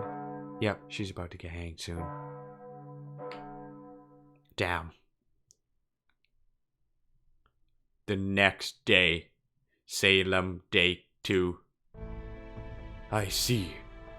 So Master went into the village in order to accompany Mr. Carter. That's right. Robin went along too, to keep them safe. He said he's hoping they can determine whether that figure really is cursed or not, as part of our investigation. It looks like we'll just have to rely on Senpai for this. True. We need to be especially careful right now. How's Abigail doing? Abby hasn't left her room since last night. I tried bringing her something to eat, but she wouldn't even touch it. Nezha went climbing up to the roof earlier, but I have no idea what she's got in mind. You know, ever since we got here, Nezha's been acting like a cat on its last nerve. Maybe she likes kids more than she lets on? Anyway, it's hard seeing Abby so down in the dumps. Servant or not, Tituba clearly means a lot to her. Seeing Tituba thrown in jail must have shocked poor Abby. She's very different from the other children here, isn't she? There can't be many children as sensitive as her in this time period. It's especially unusual that she would be so close to a slave. I'm not so sure about that. It is simply in her nature to be kind. Anyone can be compassionate like she is. It is just a merely matter of actually wanting to. I agree with Sansom. Prejudice only takes root in certain environments. Abby lives a relatively wealthy life, at least by the standards of this colony. And she seems to have a very good education as well, thanks to Mr. Carter. And somehow, even after the loss that she's suffered, she's held onto her natural cheerfulness. I think that might be her greatest strength, but she still couldn't have done it alone. It's only because Tituba, someone else who knew her parents well, was there beside her. It must have been a big help to have a close family friend around to talk with her parents gone. That's why she's taking this so hard. She's afraid she's about to lose someone else she loves again. You know, when I put it that way, it kind of sounds like someone else we know, doesn't it? About that, When we went to look for Abby after she ran away yesterday, I found out that... An extreme fear of Native Americans, huh? Yes, but it wasn't just fear. It was... I'm not sure how to put this. Loathing? Or maybe a strong fixation? Whatever it was definitely unusual. So that's also why you felt there was something different about her, then?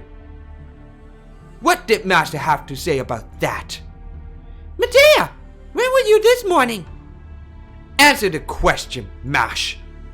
Well, yesterday, I was still processing it myself, and along with everything else that happened last night, I never got a good chance to tell him.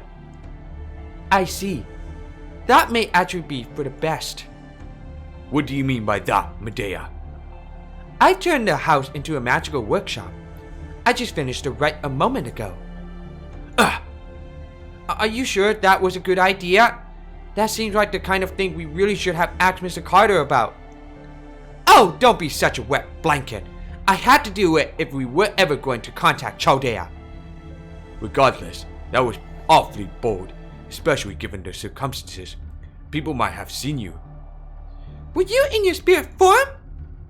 Yes. What's more, you should all be able to use your spirit forms now, too. At least within the house and its grounds.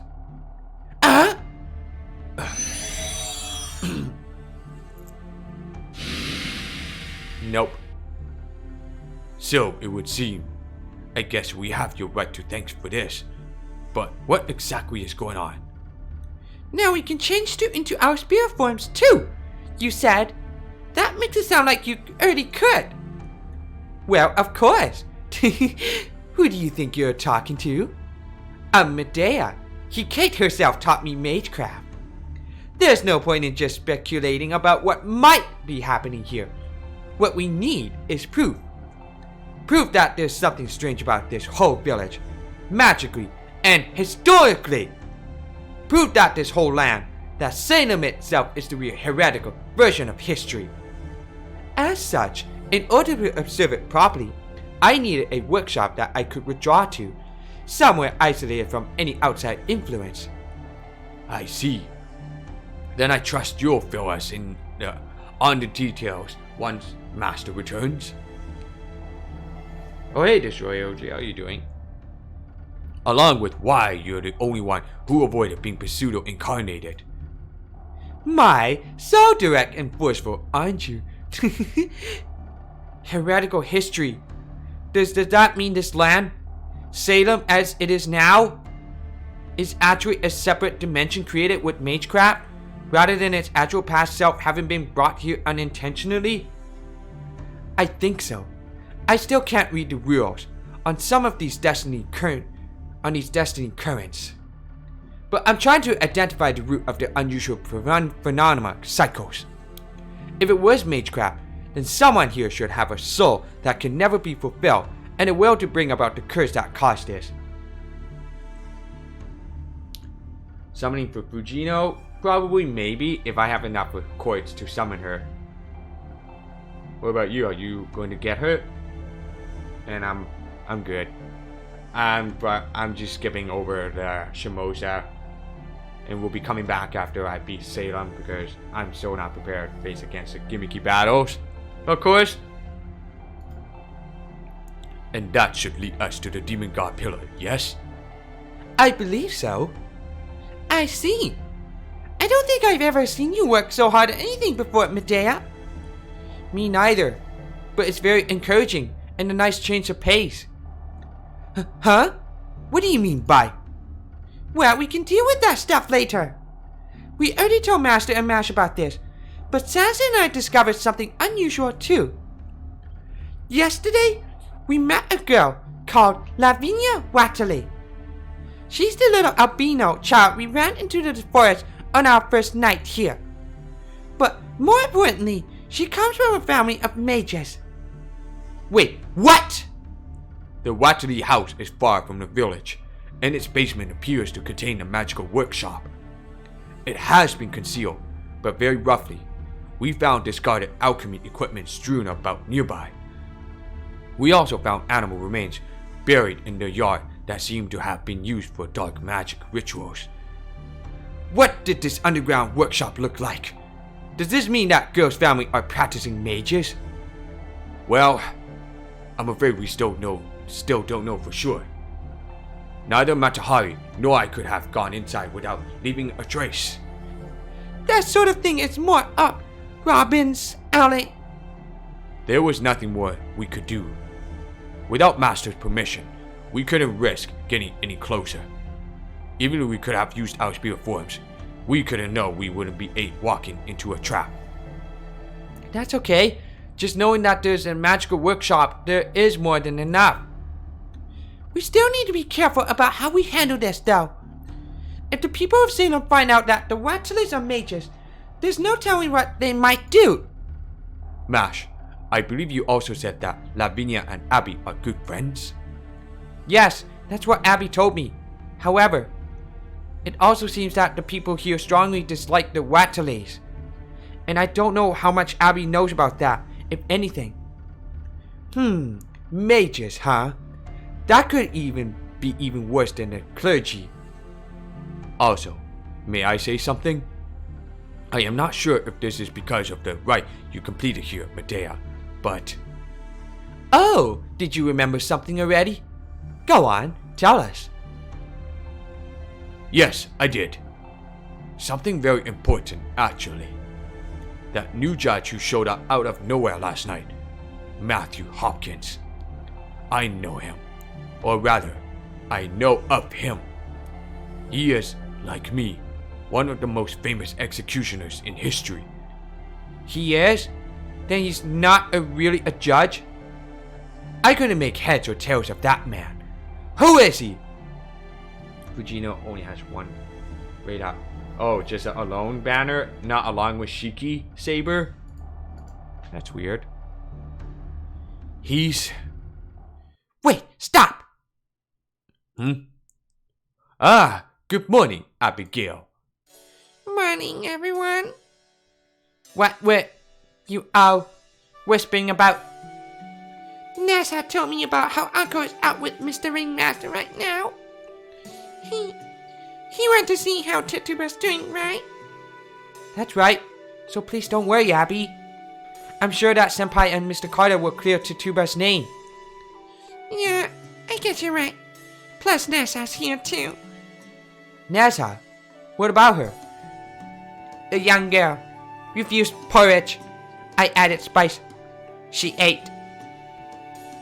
What she's trying to say is that we talked about all sort of things while I had my porridge. And she told me that if I found any bad guys, she would beat them to a pulp. That she'd make them completely evaporate before even a drop of their blood has a chance to hit the ground. Yeah, I know about that, Fujino. Limited 4-star servant. I know that. Okay. Drop of blood has a chance to hit the ground. Okay. It sounded truly frightening, but I also kind of want to see it now. Of course, I would be delighted. That sort of violent performance really isn't what we're going for with this troupe. Maybe I should pray to God and ask forgiveness. Anyway, we have a lot we need to discuss with Master as soon as he gets back. You mean about your planes? Yes, of course. Specifically, we need to discuss the tragedy and comedy taking place right here on Salem's own stage. Huh?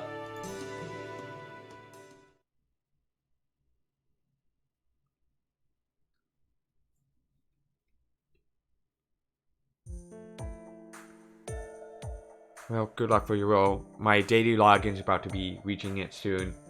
With 20 sync coins bonus. About 6 days away on my main account. Anyway. Welcome back, Senpai.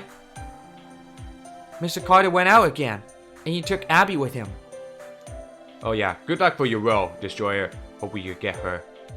Fujino, and maybe I will get her, maybe, I don't know. We'll see. He said he was going to the church to speak with the Reverend. It sounds like they're all concerned about what's going on with the other children. So right now, we're the only ones here. Okay. Okay. How did your investigation go? You said you met with Judge Hopkins? It was awful. Are you okay? You look pale. I don't blame him. Why don't you have a seat in that comfy chair and try to relax, Senpai? We learned a few things too while you were out, so I'd like to make sure we're all equally caught up.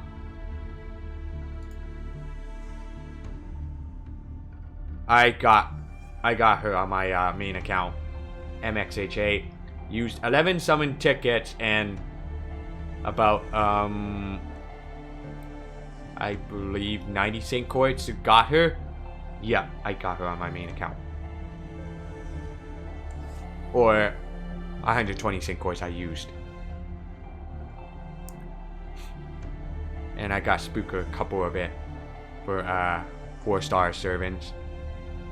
It was like Nito Chris, Lan, Saberlot, Carmilla, and as well as getting the Mary Reed and Bonnie. Yeah, that I got spooked before I got MHXA. Yeah. Alright, let's see. You've really come into your own as a prompter. You think so? I mean, now's not the time. Please don't forget that you have important responsibilities as a master of Chaldea, Senpai. Okay, to start, let's go over what happened with Matthew Hopkins, the judge that suddenly showed up last night. Man, I don't know what the Hopkins guy's deal is. First of all, Master, Carter, and me went to the town's holding cell to talk to Tituba. But all the guard would tell us is that she wasn't allowed any visitors. Orders from the top and all. So, you weren't permitted to see her at all then? Nope. Turns out that in this case, holding cell is just a fancy way of saying underground prison. I snuck a quick peek inside the cell, and it was a real hellhole. There were rats and cockroaches everywhere, water leaking from the walls. The whole place smells like something had died. And never mind sunlight. The only light in the whole jail was a few dim torches in the hall. Any more than a day in that dump, and you'd lose your goddamn mind. What about Tituba then? Did you see her at all? Tituba's? Well, she's still alive, I guess. She was curled up in a ball and freaking out something fierce. Poor Tituba. Coward! Rescue! Simplicity yourself! Why did you not? 'Cause I'm a coward, obviously. Especially here in Salem. Stop it, Neza. Remember, Master and Robin went to clear her name, not to break her out. If we were to overstep our bounds like that, we would only end up furthering suspicion against her. I see. Yes, you are right. Apologies, Robin. Thoughtless of me. That. Sure, no problem. Anyway, like I was saying, it was all Hopkins' call not to let anyone see her. Wouldn't even let her owner, Carter, in. So we decided to go talk to him directly. We found him staying in a room at the fanciest mansion in town. A ship captain by the name of Turner built it. Turns out it has a guest room specially reserved for judges and preachers and bigwigs like that. Okay, so you went to see Hopkins directly. Did he seem to be a demon god pillar? A demon god pillar? You serious? How the hell should I know? What was I gonna do? Shoot him in the face and see if he's transformed? Come on. In the end, all I could do was watch Master get worn out. He was a pretty tough opponent. Being exhausted from consecutive battles is one thing, but I can't believe you're this exhausted just from talking to someone, Senpai. Maybe the magical erosion caused by the curse that Medea is concerned about is affecting Master too? What you're talking about? That's definitely important too. But first, we want to hear more about what happened there. How did Mr. Carter handle the negotiations? Carter's a pretty level-headed guy, but he's also got balls of steel. He went toe-to-toe with Hopkins the whole time. You never know he was just a mild-mannered professor. Abby told me Carter served during a war. Ah, a military man. That explains it. He walks just a bit gingerly. Must be an old man, old war wound. I'm impressed you caught that, Sanson. I didn't notice at all. Carter didn't even try for an emotional appeal or anything like that. He just said that Tituba was his own private property and refused to budge from his claim that taking it away like this was unlawful seizure. He even said he would seek punitive damages if this resulted in any impediment to her ability to work. The constables who were there were pretty freaked when Carter said how much money he would ask for, but Hopkins didn't even blink. The cursed doll. What of it? What became of that evidence? That's where our ringmaster showed what he was made of. He kept insisting to see the figure again to determine whether there was black magic at work. But all Hopkins would say was, the devil has taken up residence in that doll, just as he had taken up residence in Tituba. One need only look at the suffering child to see the hand of the devil in all this. If we are to limit the cursed reach, we cannot have people getting near or even touching that doll. ironically, that would be the sensible move in a situation involving magecraft. But Mr. Carter wasn't having that. So he decided to speak with the Reverend, who made the diagnosis. I hope you can convince the Reverend to come around. Me too. Now it's just a race against time. What do you mean? Hopkins is going to try to extract confessions from his suspects. That is what he does best. Who is Hopkins? It's time you told us, Sanson. Alright. From what I know, Matthew Hopkins was a British attorney. If this is indeed 1692, Hopkins would be quite elderly, yet he does not seem so. However, history tells us he died in 1647, almost half a century ago if Abigail gave us the correct date. I can only surmise that history is wrong in this. During his life, he was best known by the title of Witchfinder General. If he hates witches, is he a religious figure? No, he is not an official inquisitor, affiliated with any church. Matthew Hopkins made witch hunts his life's work. The title was, so far as we know, one he gave himself. He supported himself with the rewards he got from hunting witches. His methods were brutal, even cruel, but people went along with them. I heard that he was responsible for the execution of 300 so-called witches in East England over the course of 3 years. 300 people? In only 3 years? But weren't all of them innocent? Most of them, yes, I expect. Ugh, what a scumbag! So you went around seeing innocent people strung up as witches just to make a buck? Did you say they were hanged? I thought witches were burned at the stake back then. The vast majority of these witch hunts resulted in hangings, especially in England. Witchcraft was considered a grave crime against the teachings of God. As such, suspected witches were tried and executed the same as other felons. Burning someone at the stake was more a form of torture than execution, and also served as a warning to anyone watching. As executions go, hanging is far more efficient and less painful. As these people are British colonists, they probably share many of the same sensibilities. We got to watch out for Hopkins. I agree. He's definitely our biggest threat right now, whether he's with the Demon God Pillar or not. Putting Tituba in that disgusting underground prison will wear on her mind, and quickly. If an ordinary person is locked away, starved, and denied visitors, they might last a week. No, 3 days at most. 3 days? So that's what you meant by a race against time. Sanson, very knowledgeable about this. Gotta hand it to you, Prince Nessa. You're way better with kids than me. So then, you will never be able to examine the evidence?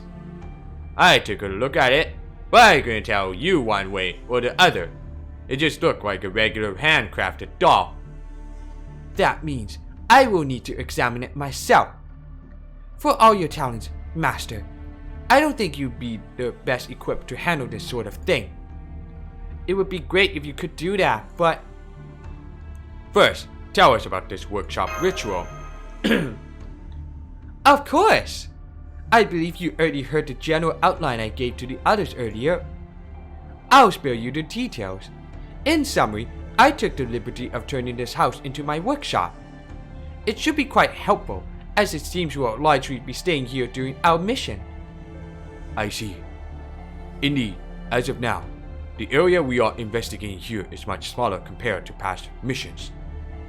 My primary aim was to ensure I could make full use of my magecraft, but there are other benefits as well. That is, so long as we're in my workshop, we are not affected by the influence this land is having on us. You mean you can use your spirit forms again? Right, but that's only a very small part of all this.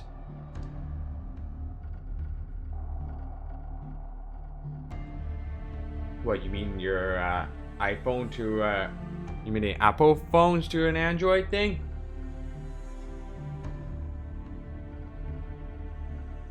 Are you like buying a new phone? I guess. Oh, can anyone here describe what Tituba looks like in detail? Huh? What do you mean? I know she's a mild-mannered woman with brown skin, but well, that's strange. What about the color of her eyes, her hairstyle, her build, her age? Now that you mention it, I can't remember anything like that. Oh man, I can't either. What the hell? Damn, you're right, Medea. We didn't even know we were caught in the enemy's trap. So then, something's been interfering with our awareness? Or maybe our memories? And as long as we're inside this workshop, we are not subject to that interference, correct? Right. If this bountiful can so easily interfere with a servant's senses, it must be the sort of that would typically require a divine spirit to create.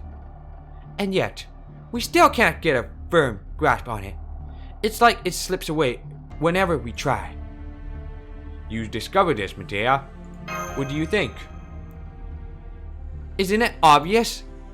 Tituba has been concealing her true appearance all along. Actually, she is the one who strikes me as odd at this point, more so than Hopkins, in fact.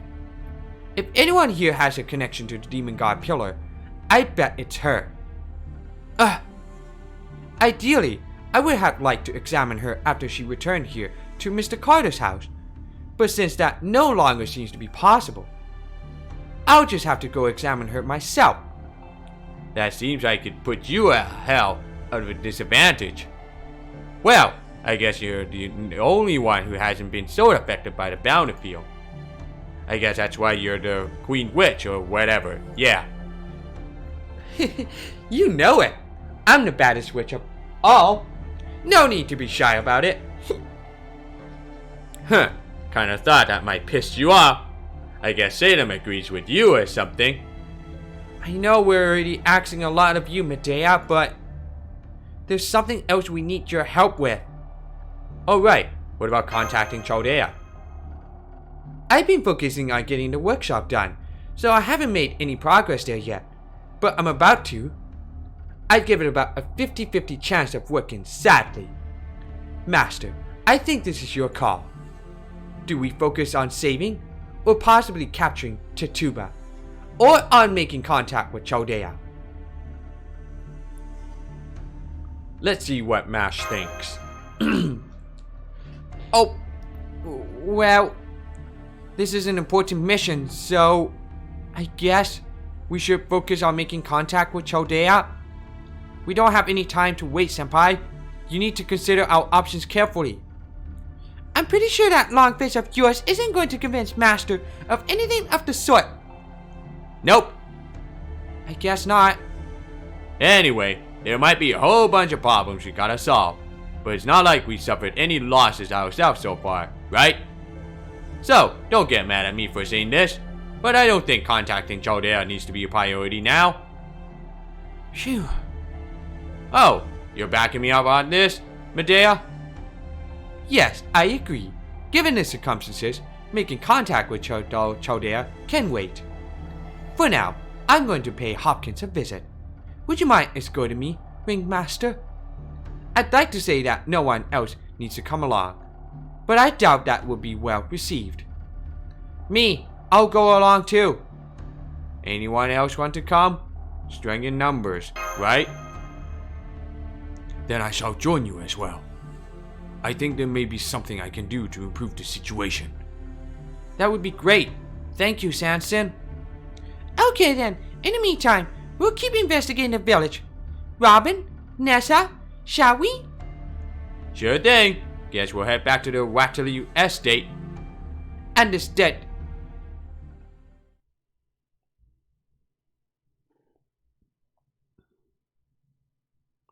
Boy, it's such a long story, man.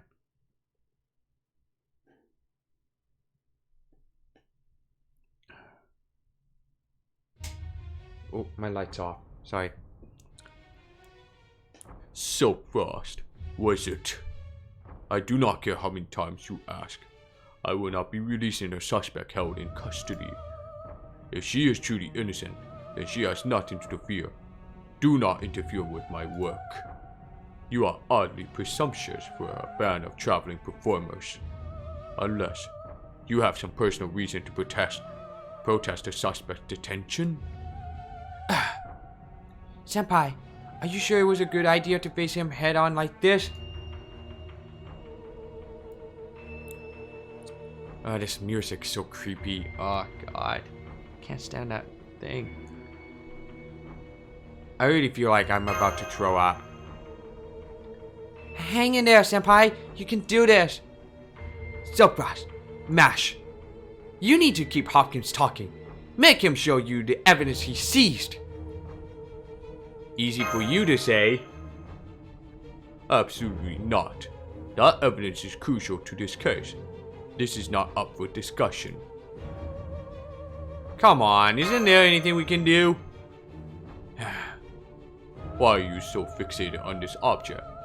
The slave woman has already admitted to making it. That may be, but... Your Honor. And who might you be?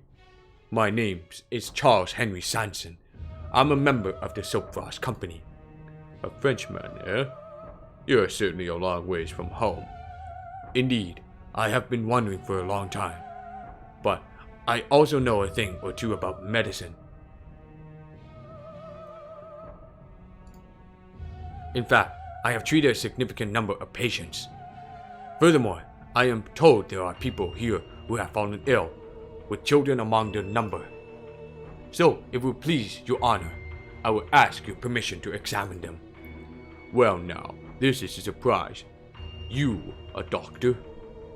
No doubt you mean to charge exorbitant prices for some potion or such. Or perhaps you are a heretic yourself. Nothing of the sort, Your Honor. For example, I can see that you suffer from joint pain. And what does that prove? The same could be said for most men my age. I'm sure the inclement weather we have been having lately doesn't help. Perhaps your aching joints have put you in a foul mood. I can also see that you enjoyed your liquor, but don't care for a lot of milk in your tea. If I may, I would suggest that you refrain from drinking too much. It would also do you good to eat more fresh vegetables. Rather than subsist only on bread and meat, I suggest courgettes. Zucchini. I also recommend salad with parsley and apple vinegar dressing. It will help with the pain. I can't stand the noises some of the enemies make in this singularity. Which enemies you're talking about. And yes, that singularity is pretty short. It's only about like 8 sections. Or 8 chapters. They do say diet is the root of good health. I can't say I approve of your methods, Frenchman. Any layman could do the same. I can all but hear you shouting at Yuan like those gulls, who think applying a few leeches entitles them to a reward. Very well, I shall grant you permission to examine the patients. However, you are not to harm or puncture their bodies in any way, nor are you permitted to administer anything brought in from outside their homes. Also, you may charge no fee. You will be paid a fixed amount per household from the village coffers. Thank you, Your Honor. That is more than enough. Oh, I see what you're talking about. The freaking Elder Goals thing. That has like 4 arms and then this creepy like tongue sticking out thing.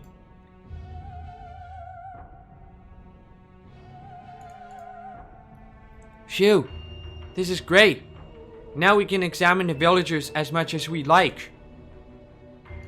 Plus, I think this could help with our investigation. Right, Senpai?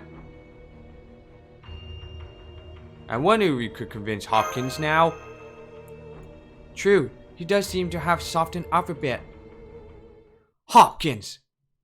Your first responsibility lies neither to the villagers nor to the decrepit knees and back. It's to the health of valuable witness, Tituba. As a fellow woman, I'm going to examine her, whether you like it or not. Give me the key to her cell. Now! Medea? I'm sorry, Mash, Ringmaster. There's just something about this man I can't stand.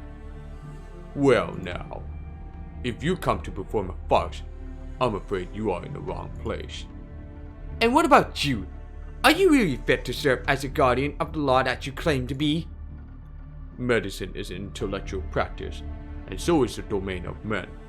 The superstitious nonsense women espouse as healing is nothing more than witchcraft.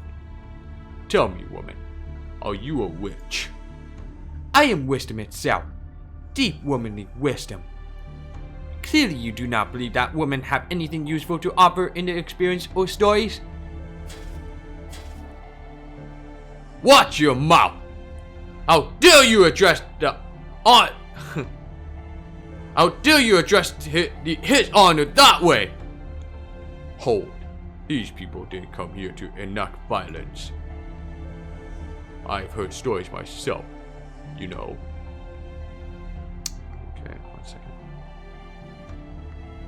Right. Including ones about thieves who disguise themselves as traveling performers. Indeed, I see now that such a cover would be perfect for those with larcenous intent. Cunning clowns win over the children, and obscenely dressed dancing girls beguile good, upstanding men. They mislead the townspeople with caricatures of bystanders and voyeurs, then take advantage of the commotion to steal from them. At times they even commit arson or burglary and disappear like so much smoke. Once they leave, they never return to that town, not even caring what manner of evidence they leave behind. What a foolish, dim-witted notion. Such greedy bandits could never hope to perform a refined tragedy, nor a moving comedy. None could ever compare to King Lear or the Merchant of Venice as I saw them in the London Globe Theatre. Ha ha ha ha ha ha. Damn it, Shakespeare, you're in for it when I get back. Oh, Chew! Gansunheit, you coming down with a cold? Or did your mustache just get stuck in your nostrils? I just got a strange chill down my spine. Odd. Oh well, I'm sure it's nothing. Ha ha ha ha ha. Definitely a cold. Hypocrite, arson and burglary are precisely what you yourself did during your witch hunts. Still, could it be that he regrets his past now? He almost seems like he's trying to make amends. I swear to you that we respect Salem's customs and would never do anything to compromise his piety. You don't say. I will tell you now that I sent a messenger down to Boston to visit someone who knows the city well. And he reported back that no one had ever heard of a troupe calling themselves the Sopros Company. That is not, in itself, a significant problem. Massachusetts has not forgotten the Boston witch trial of John Goodwin from 4 years ago.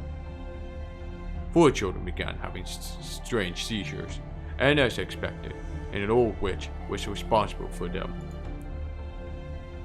Indeed, the devil frequently makes use of women for his evil means. How can you be certain that this slave woman is not one of his pawns?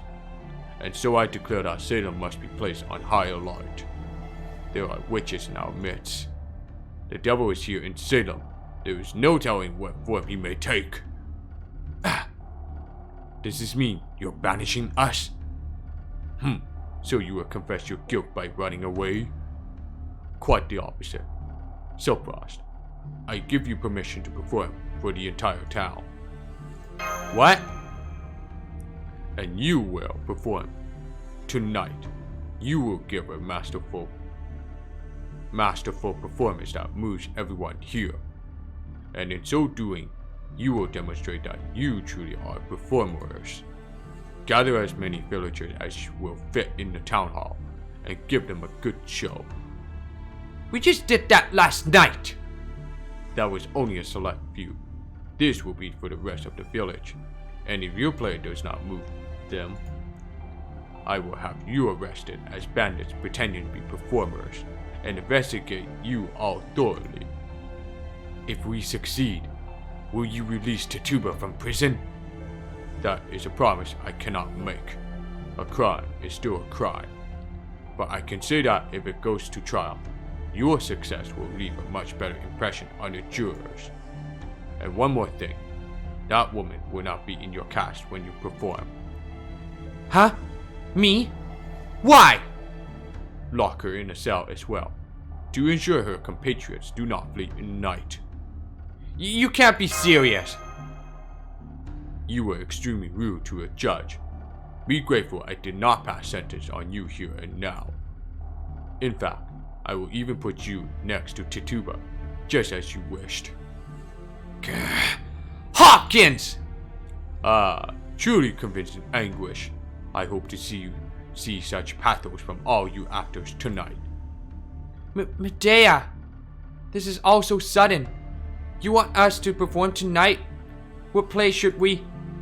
Do not worry. I will select that for you as well. For it must be about something that Salem needs now more than ever. Okay. Alright, there's going to be much more shenanigans part right there.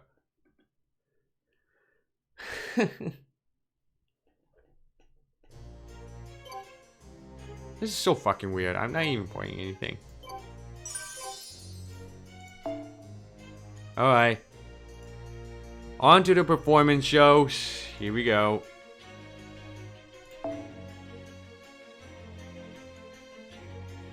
Rocky Ducci, Neo Claudius, and Kiyohime.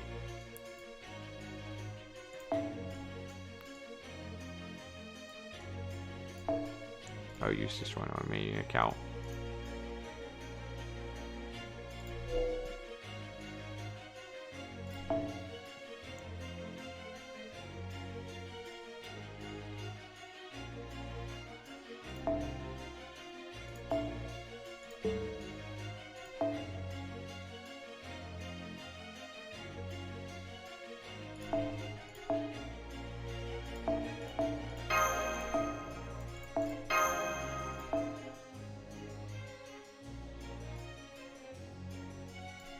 Yeah, I'll just fucking keep it right there. I think it's all good now. How about our phone? It won't get here until Friday, sadly. Okay, well, have your transfer code ready. If you're planning to switch it out to your new phone, then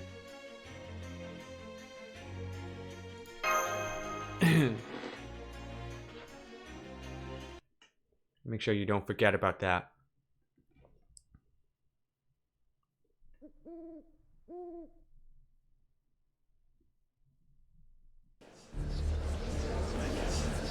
So, we gotta put on a play to clear our names.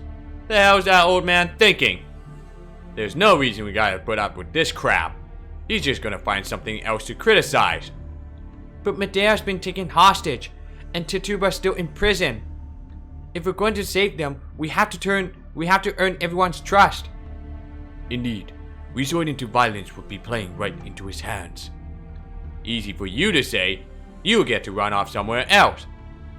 There's nothing we can do about that, Robin. Villagers have been coming to ask for Sanson's help since they heard about his medical expertise. It's not like there's only one way to earn trust. I appreciate that, Master, and I am sorry for leaving you all at a time like this. Now then, I must be off. Be careful out there, Sanson. Master, what did Hopkins say? He's got burning at a stake in mind. A stake. So we simply need to burn it? That is not so hard. Burning at a stake, huh? Well, that's just great. Like Frenchie said, England hasn't used that method of execution in forever. Play or not, that's gonna leave a nasty impression on the villagers. He clearly wants us to impress on everyone how dangerous witches are. Still, does this mean he wants us to put on a tragedy? Because I think making an example out of the witch would only cause the audience to sympathize with her. And if we do that, we'll end up in trouble. Cause he'll just say it's proof we support heresy. Damn it, we don't have time to figure this shit out before we go on stage. Say, wasn't there a script about Janye? Yes, there was. However, I'm afraid it could be considered a bit, difficult. This may not be for me to say, but I honestly have no idea what Anderson was thinking when he wrote it. Hey, it's not like it's a major epic that takes several days to perform, right? Let's do it. Besides, we all got to hang up performing after last night's play. Maybe we can ad lib in response to the audience too. Understood. That said, Medea isn't here tonight. And we don't have time for you to memorize the script, senpai. So, I'll just have to join you all on stage myself. Wait, you serious? Are you sure? Mash, you will not freeze up. Freaking shenanigan music. I don't know about this. Mash isn't exactly great at lying, or even hiding how she feels. Then again, maybe that would work to our advantage if she plays a bit part. Village girl or something. She'll be taking over for Medea in the lead role. I just hope she can handle it. No fair. Why are you all ganging up on me like this? If that's how it's going to be, then I'm not going to feed you your lines even if you get one. Well, you just did.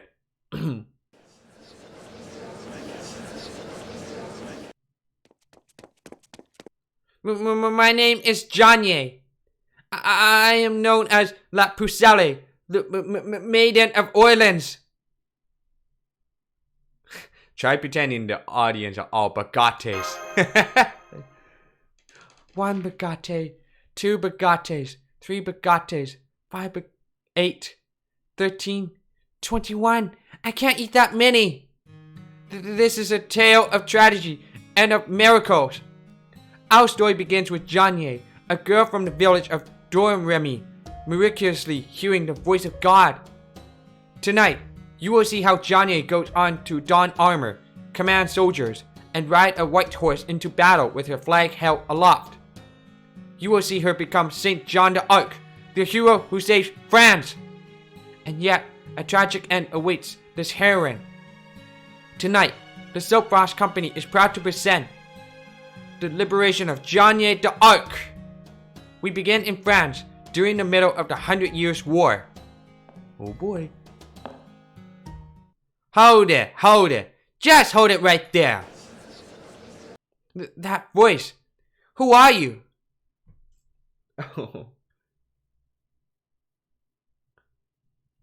Who are you? I recognize that voice. Could it be? Just hold the hell up. This isn't a damn Big Bang. Don't start all the way at the beginning. How are we gonna get through this crap tonight if you start at the frickin' 100 Years' War? Are you my other self? No way. Not by a damn sight. But that's probably too much for this weird play. So yeah, let's just say I am. I'm the dark side you didn't know you had. No matter how much they praise you or put you on a pedestal. In the end, they're still gonna call you a heretic and burn you as a witch for no good reason. They're gonna ship you out to Rowan and burn you like a stack of kindling. Who is? The English army? What do you think, genius? Which means tonight's place is actually called The Burning of Jeanne d'Arc. Oh my, I certainly don't want to present a distorted view of history, but couldn't we at least show them the French coronation ceremony? It's a wonderful thing to behold. No way! Swear to God, no damn way! Kill me first. I'd rather die than see that little twit Charles coronated. But don't you find it incredibly moving? Everyone's hearts joining together as one. Joyous words of celebration echoing through the cathedral. Ah, at last, the great Archangel Michael's prophecy has come to pass, and France has been saved. Hurrah! Hurrah! Nole! Nole! Did someone say no? You did, didn't you? Another new voice. Who might you be? Oh, for God's... Not her! Anyone but her! Janta. It's me, Jeanne d'Arc Alta Santa Lily. And you all know what no means. Christmas. Tonight we will be performing neither liberation nor burning, but rather the three little Johnnies. Huh? What the actual hell? The three little Johnnies? Oh, another version of me has shown up. That's right, and here's the story. The big bad wolves are coming. We need to band together as sisters and fortify our defenses if we're going to withstand their onslaught. Hey, Hans, what the hell? We're ripping off the three little pigs now. Actually, I think we're okay since it still hadn't been published in the 17th century. Spare us the metal crap. That's not the point here, alright? Excuse me, the big bad wolves are headed this way as we speak. Come on, we need to build a house. I agree. Fortifying one's defense is very important. Yeah, well, I'm not doing jack squat. I remember this story. I know how it ends. The wolves are just gonna eat us one at a time anyway. We don't know that for certain. We may have been foolish enough to charge at the English army with nothing more than a few spear techniques. But if we work together, we can defend against this threat.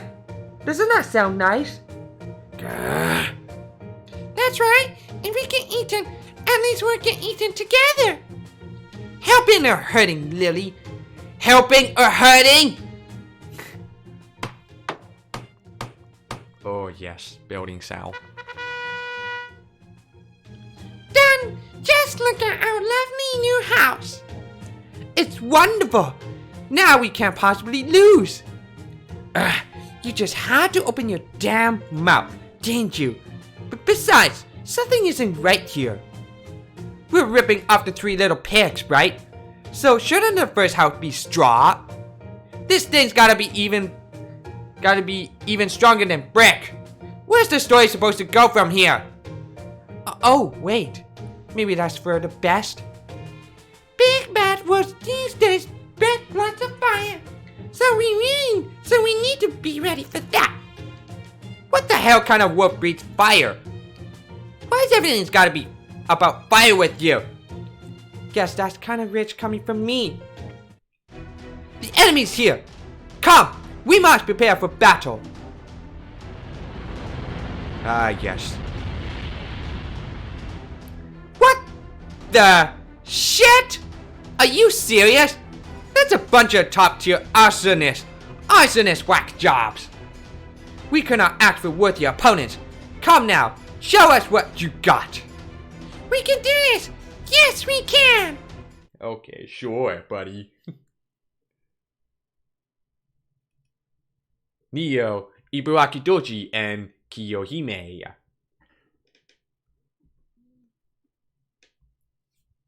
We're facing against 3 Janyes.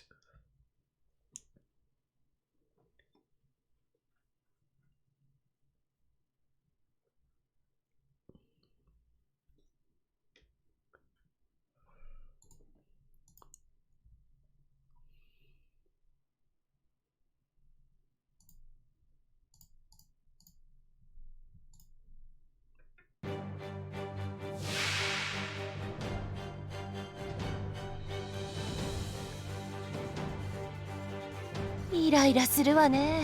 ではこれは Oh, 滅ぼすわ。 shit. まだ倒れません。この辺りいじった方がいいんじゃないか。いいとも。どうかな。上等よ。くらえ。That's feels good. ゴージャスに。ゴージャスに。この辺りいじった方がいいんじゃないか。ゴージャスに。燃えないかしらこの服。いいえ。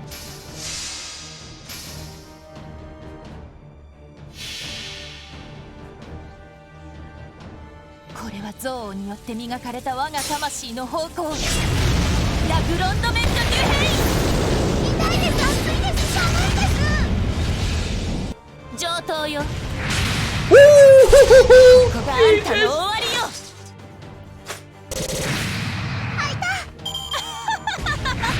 甘い。 Haha. くらえ。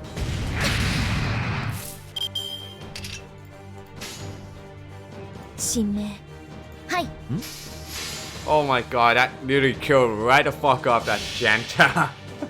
それはすべての傷、すべての怨恨を癒す我らが故郷。権限せよ、ロード・キャメロット。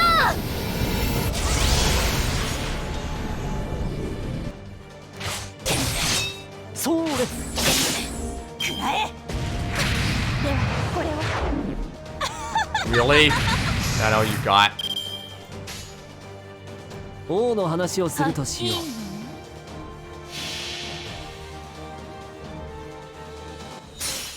星の内海、物見のウテナ、楽園の端から君に聞かせよう。罪なき者のみ通るがいい。ガーデン・オブ・アバロン。上等よ。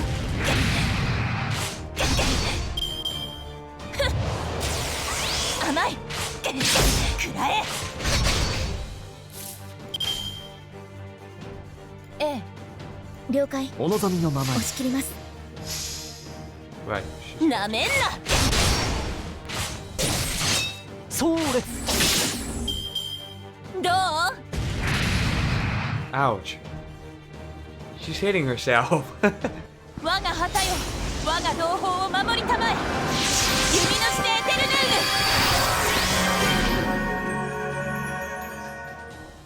ール。どう？ Okay, whoa. まだタオステータスアップ。これで耐えます。神明会長、私は最悪の席に立つ。それは全ての傷、全ての怨恨を癒す我らが故郷。権限せよロードキャメロット。どうかな。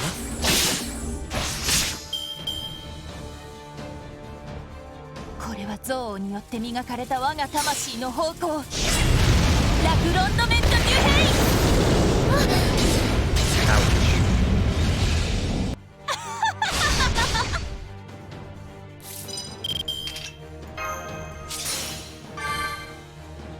ぶっ込むわよ。燃えないかしら。いいえ。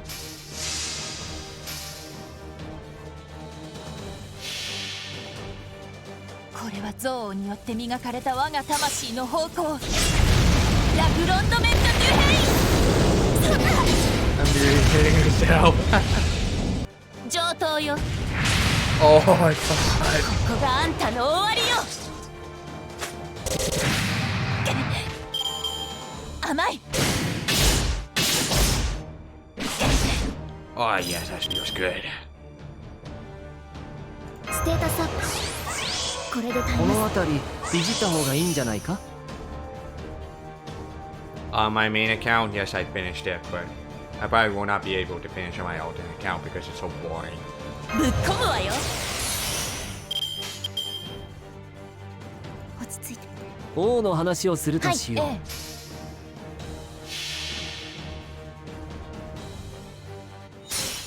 星の宇宙に物 For 見 my の alternate 楽園の account, 端から君に聞か I'm せ at よ。 like 30 million. 罪なき者のみ通るがいい。ガーデン・オブ・アバロン。 30 millions of chocolate manufacturing, so I'm not gonna probably finish them off. 吹っ飛べ。 Ooh! 甘い。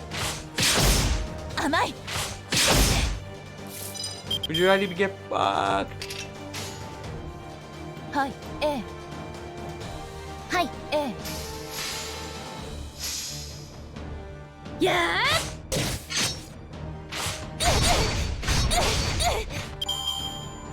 喝采を。我らの憎悪に喝采を。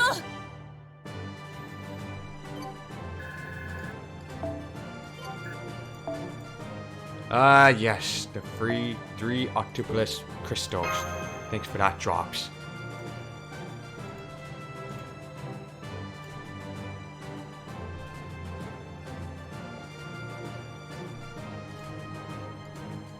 Alright, next one.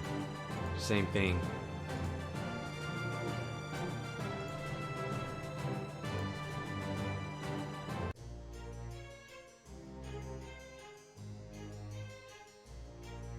I got to 1 million stops. This point doesn't have. Yeah, that thing. Alright, so next one. Kana, Ozymandias, and Tomamino. I'm trying to think which is a better one. I want to do some better one challenge. I don't want to be like Ozzy. I like it Ozzy though, because of that laugh and stuff. Never shut up. I don't want to do that. I don't want like a buff removal, that is of course, but it takes a while. I don't think it's not gonna happen like that.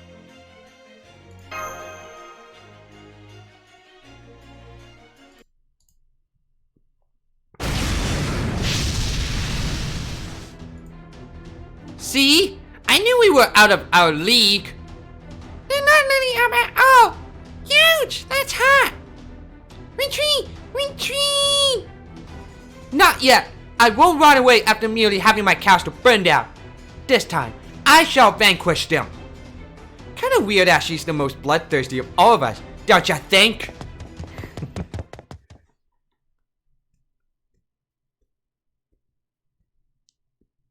Hmm? Oh. Oh yeah. The reference of the 3 little pigs. Ta-da! All done. I use ecological friend materials, so this one should be, better for the environment. Now you built a stick house. How is this an improvement? All we had was material left from building the castle, so I can't really say I'm surprised. Fortunately, this will be a perfect chance to polish on my defensive noble fantasism. Cut the crap! One of us is gonna get seriously burned here, You realize that. Here they come! Ah, yes, the Sun King. They don't have anything to do with fire, right? I think we have a real shot here. Oh, but they're all connected to the freaking sun. This is even worse. Ah, Jolter being so tsundere.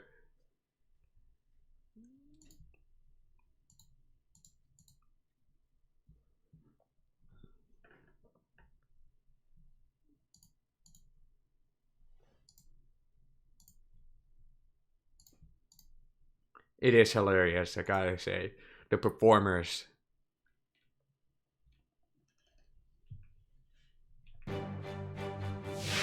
Alright, round 2.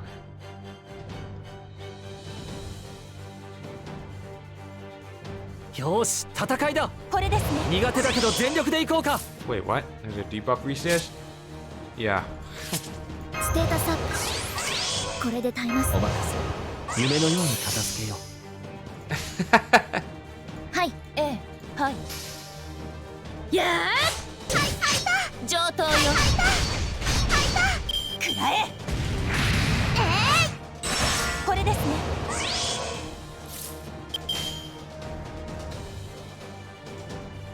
神明。Actually, no. はい。お望みのままに。なめんな。どうかな。くらえ。Okay. ぶっ込むわよ。ゴージャスに。この辺りいじった方がいいんじゃないか。神明会長、燃えないかしら。私は最悪の席に。I'm trying to think. Yeah. 神明会長、私は最悪の席に。それは全ての傷、全ての怨恨を癒す我らが故郷。権限せよ、ロードキャメロット。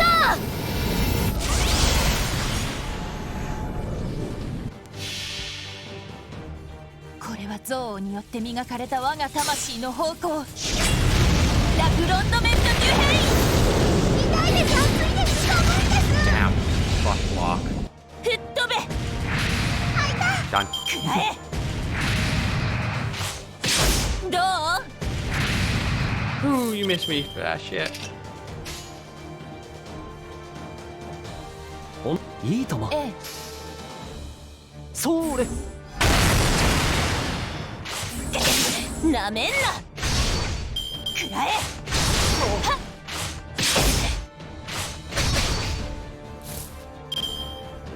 ぶっ込むわよ。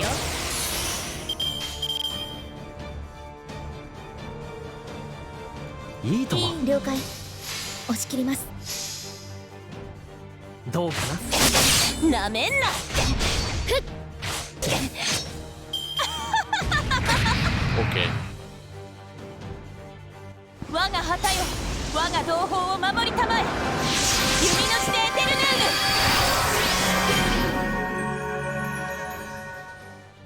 ーヌ。どう？まだタオステータスアップ。これで耐えます。王の話をするとしよう。いいとも。はい、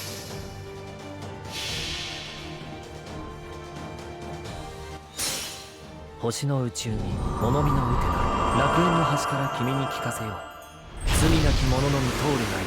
ガーデン・オブ・アバロン。Idia. Idia Banner, you say? これは憎悪によって磨かれた我が魂の方向。ラフロンドメント・デュヘイン。くらえ。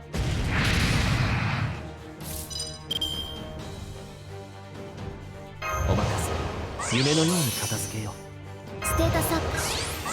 これで耐えます。さあ、100倍返しのお時間よ。いい。はい。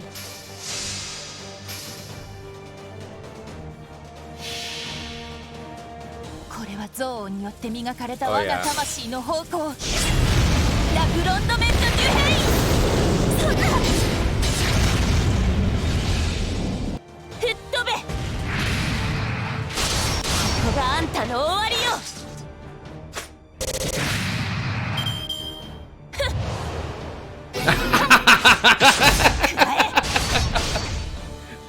Nice try, Jolter. You failed. Try to invincible. Nope. Butt block. ぶっ込むわよ。 Too bad. お望みの、はそれ上等よ。それ甘い。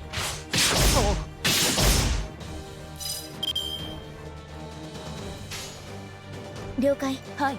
押し切ります。はっ。なめんな。ご苦労様。 Because Ja, what happened is Tsugi. that the enemy Jolter, she tried to use the third skill for making increased buster and self invincible, but it then has no effect because I inflicted her for buff block. My support Jolter using the MP thing, that's why. And she got buff block and then she lose her HP.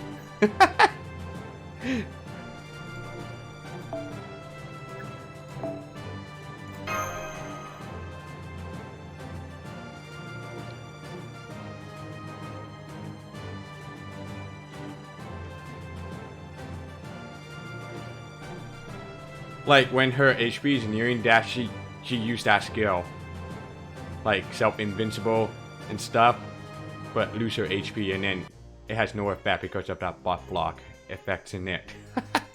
I just have to laugh. It's like, oh, nice try. You think you can do that? Nope, you lose your HP. Alright, next one. Boy. It's gonna be a bit of a mixed up battle. Yep. Alright, so next one is the Camelot team. Facing against one last time Jolter's team. Or Johnny's team, I should say. Let's see.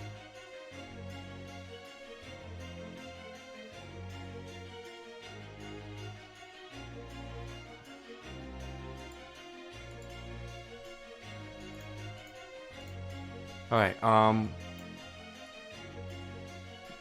I will use this one again.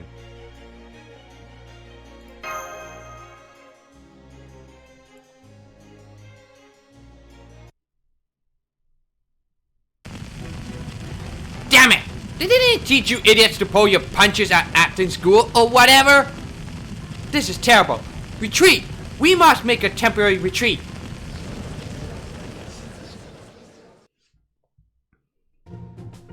Strange. I don't remember the burning of Johnny the Ark being quite this upbeat.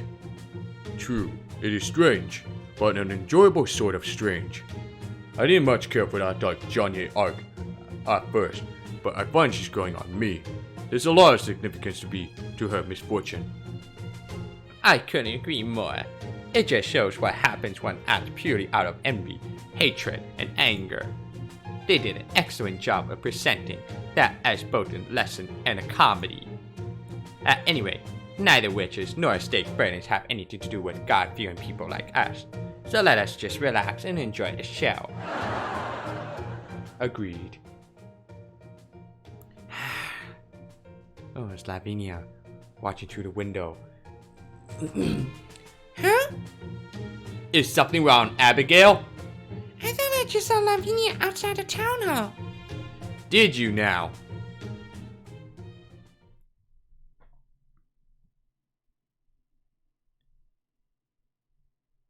Okay. More house built. Well, so we're down to clock now, huh? That about figures. Guess we're stuck between a rock and a soft place. We were done for it. In the these flimsy tents are the best we can build then. Over there, I can see the last enemy troops coming into view. Wait, did you say troops? Yes. Knights of the Round Tables member. Oh! Great! The whole goddamn English army! Screw the wolves! We're talking big, bad Round Table lions now! Alas, both God and Rainier have forsaken this world.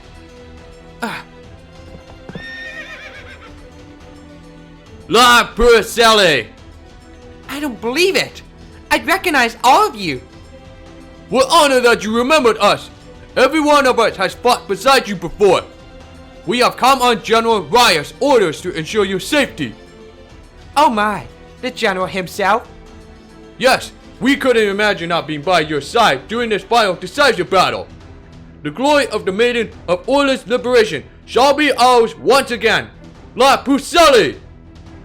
Johnny La Pucelle! Johnny La Pucelle! Oh, fan-freaking-tastic! Now we've got a bunch of meat shield dumbasses all drunk on the idea of some glorious battle nonsense. Make-believe story through this may be. I cannot let you be captured and branded a witch. General, Garrus de Brias. To be honest, I thought you would never return. I see your bad habits remain unchanged. You simply cannot help but rush headlong into battle, even before God's protection has reached you. I am forever trying to catch up to you, which is exactly why you are so beautiful. However, the battlefield demands patience if we are to emerge victorious. All the more so if the scale of victory bounds upon our shoulders. Indeed, you're exactly right, General. Ah, God is with us! Blessed be the teachers of Salem! Gillis. Ha! God or no God, I knew you showed up, whether I wanted you to or not. Also, for the record, none of this crap is about Salem. Oh, then let me ask you, my dark holy maiden, will you save our homeland? Will you save France? I shall follow you wherever you lead. Meh, not like what I was gonna say is gonna change a damn thing at this point. Screw it, let's do this thing. Might as well kick some ass since we're kicking and screaming. Now that is a Johnny, I know. Merry Christmas. I trust all is well with you, Lily. It's my mentor. Having you show up like this is the best present I could have asked for. Huh? Are you kidding me? What the hell is wrong with you people? Now, assemble into formation. Quickly, let La Pucelle's flag lead your way. Yeah! That's right. I nearly forgot. What truly keeps us safe is neither walls of brick nor ramparts of stone. Our true bastion is people. It is people that are our ramparts, their unwavering faith, our bulwark. And yet, that is far easier said than done, as shown by how my own copy finds it difficult to toe that line. That is the more I shall take from this fable. Very well then, my other selves, my fellow soldiers, the time is upon us. To the battlefield! Okay, bring it on. The final round.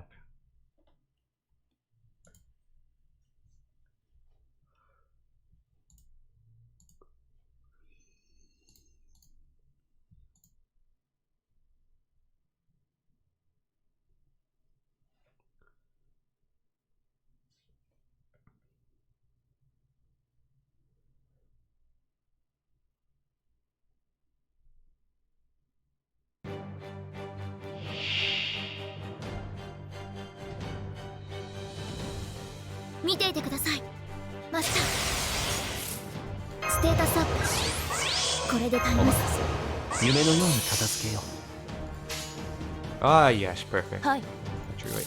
Oh, ゴージャスにはいいいえ吹っ飛べたの終わりよ Easy. メリーアタックメリーアタック Oh, welcome back. I just totally wrecked out that fucking Amakusa Shiro Santa version. ゴージャスにお任せ夢のように片付ぶっ込むわよ燃えないかしらこの服いいえ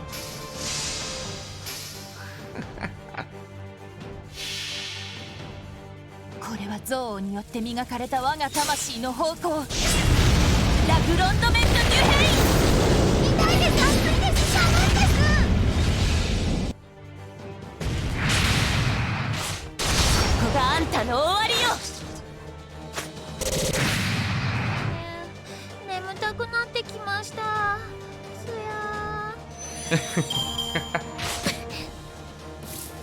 Oh my god. 了解いい押し切りますいいとも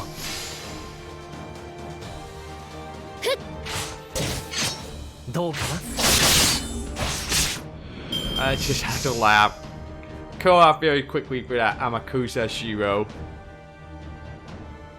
Alright, next up.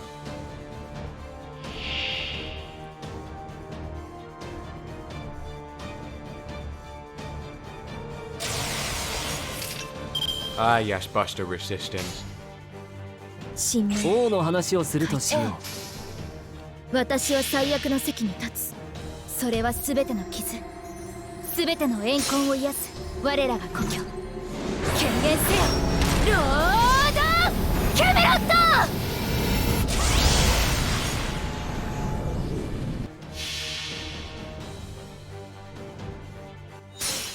星の宇宙に物見のうてが楽園の端から君に聞かせよう罪なき者のみ通るがいいガーデン・オブ・アバロンなめんな Damn it! Joker, さ come あ on. どうだもう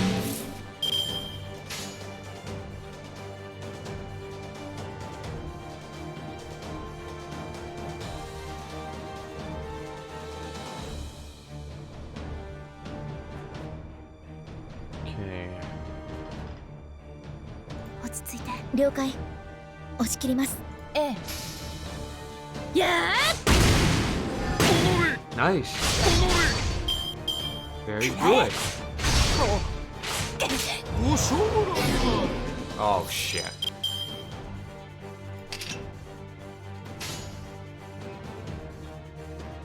ええええ上等よここがあんたの終わりよ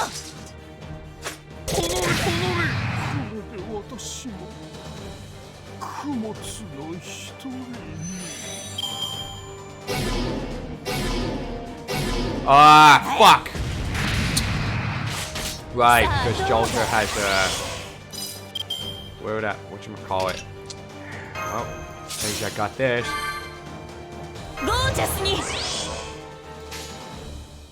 さあ100倍返しのお時間よええはい Good thing I got that. For cleanse a debuff. これは憎悪によって磨かれた我が魂の方向ラグロンドメントニュヘイそんな上等よここがあんたの終わりよどう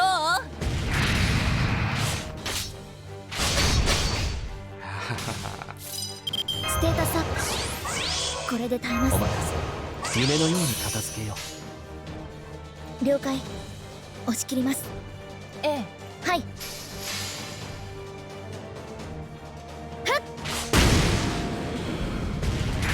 やー Damn! 私は間違ってない You go kick ass, Mash. Alright. The Johnny one.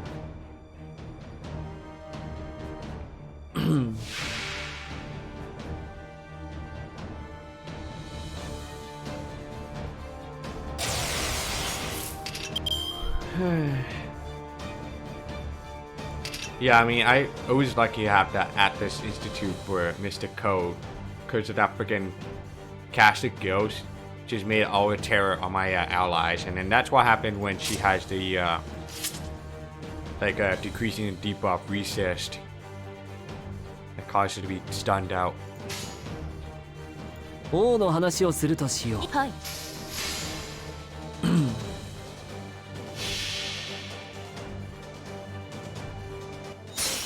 星の内海、物見のウテナ、楽園の端から君に聞かせよう。罪なき者のみ通るがいる。ガーデン・オブ・アバロン。吹っ飛べ。私に続きなさい。Ah, feels good. You are fucked now. お任せ。夢のように片付けよう。ぶっ込むわよ。ぶっ込むわよ。燃えないかしら。ええ、いいの。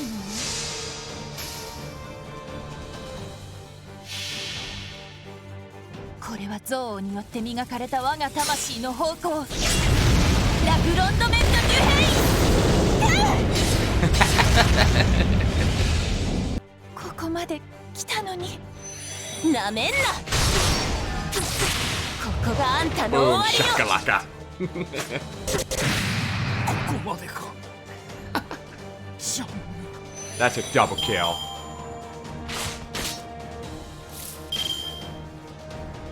ええ、はい、いいの。上等よ。ここがあんたの終わりよ。たく、手こずらせたわね。バイクで引きずり回してやるわ。Like that Jolter move? Pretty interesting though. All that crits. All those heavy crits, man. And the Buster meme.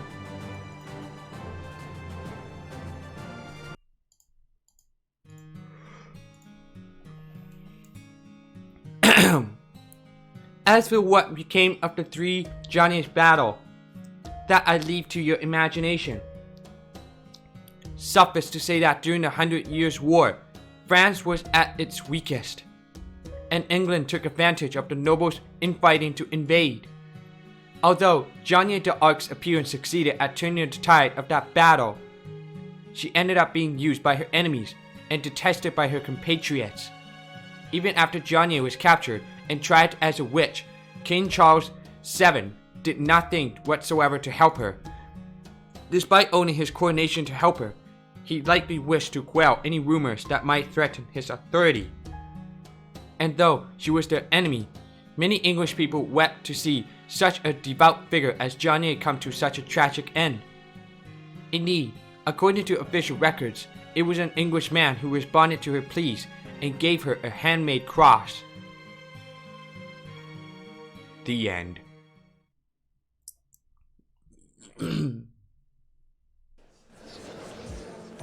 This concludes tonight's performance. Thank you all for coming.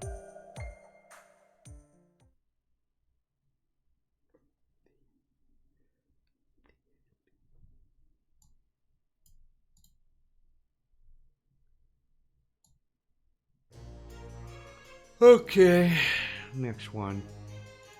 Weekend. Sanson. Matahari. Here's my Abby.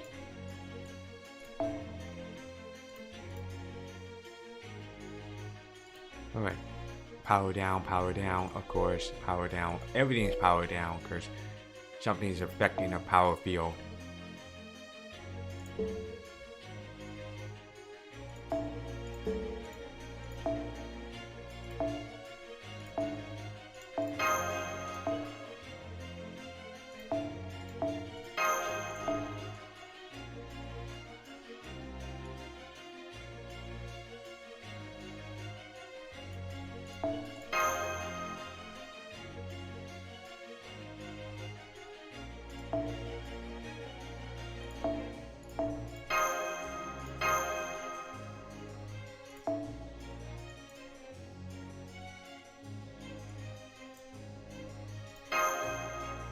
his Berserkers team anyway. So let's do this.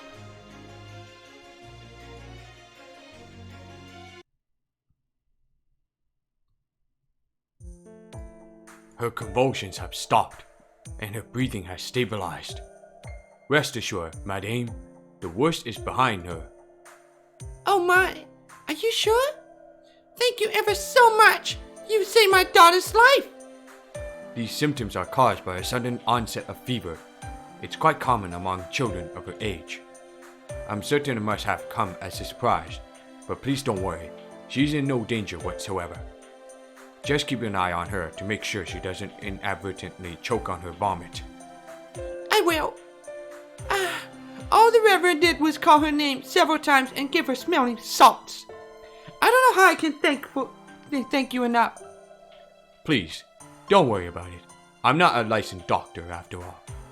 But if something else comes up, I'll drop everything and do whatever I can to help. Please take care of yourselves.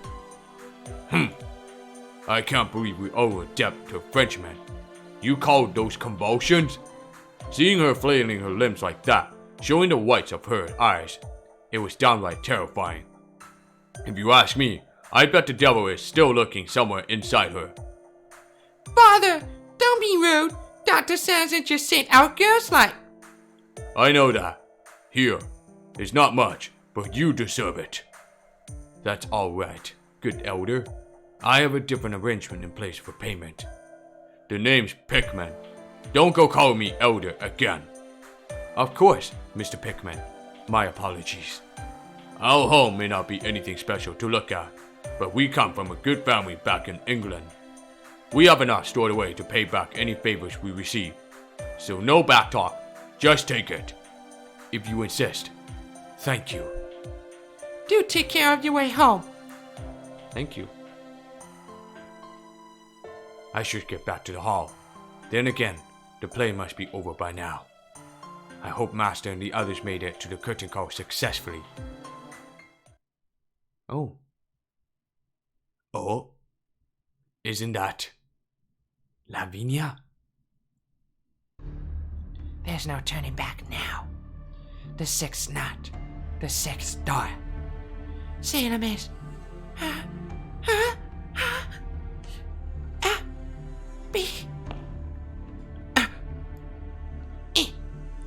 Wait, Madame Lamorcelli, Lavinia. I'm sorry for startling you. I'm just on my way back from treating a patient. It's late to be out on your own. Let me walk you home. I didn't know you were a doctor. Or maybe an alchemist. I'm neither, actually. You told Abby I was there. But I guess no one would believe that about you now. Not after the judge gave you his approval. Then, the company's performance was a success. Thank goodness. I thought I told you not to talk to me anymore. I thought I would run into you because of the play. I wanted to talk to you. I know you were snooping around my house. Don't bother. It's pointless now. It's already begun. You're seeing the flower on the water surface and forgetting about the rotten mud beneath it. Are you warning me? Then you are trying to help. I'm telling you outsiders to stay out of this. You never understand what it's like for me. You have friends you can trust. You can help other people, and you're appreciated for what you do. But I'm not even supposed to be here. Nobody needs me. What about Abigail? Don't you want to be friends with her again?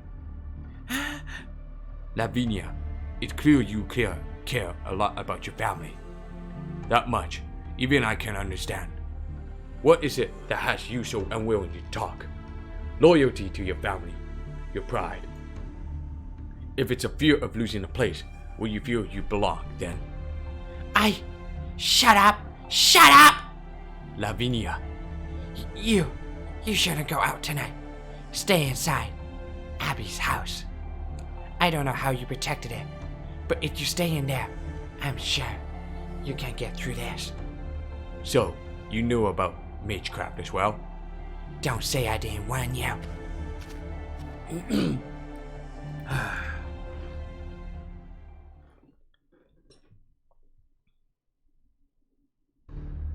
Go in, but no more than 2 of you. Hey, what I just say?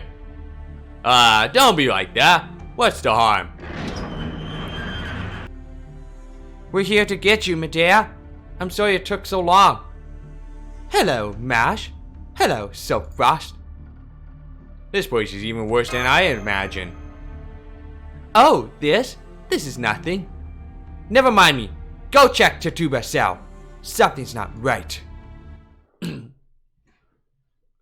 It's so dark. I can't see Tituba in there at all. Yeah, that's cause she isn't. Huh? That's weird. I was sure there were a few other people being kept there. Maybe they were all released? Did you move her somewhere? I'm not here to answer your questions. Just take your little fortune teller and get out of here. I heard sounds coming from Tituba's cell about an hour ago. It sounded like she was being taken somewhere. They took a number of other prisoners as well. I thought they'd be done with whatever it was and come back soon. But they're obviously not. Wait, does that mean you were waiting until we were busy performing? I told you, outsiders, I'm not here to answer. Then you can tell me. I believe I have a right to know. Oh, Mr. Carter. Where did you take Tituba? To the hill, under Judge Hopkins' orders. The hill? What hill? He means a hill on the north side of the village. That's where the gallows are. Gallows? Tituba has already been sentenced. She's been found guilty. This was your plan the whole time, wasn't it? Judge Hopkins is trying to prevent the devil from gaining power in Salem. Any interference will be seen as conspiring against the authorities. Are you aiding the devil? Calm yourself. This is a clear abuse of your power. The governor of Massachusetts should be consulted on this matter. Yeah, this is tyranny.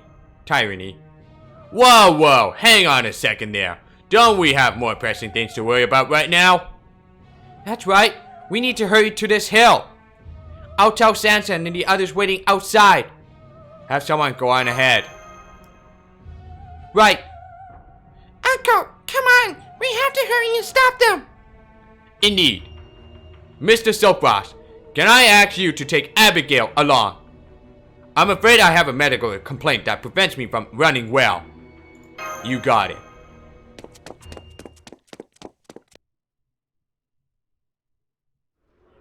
Oh shit.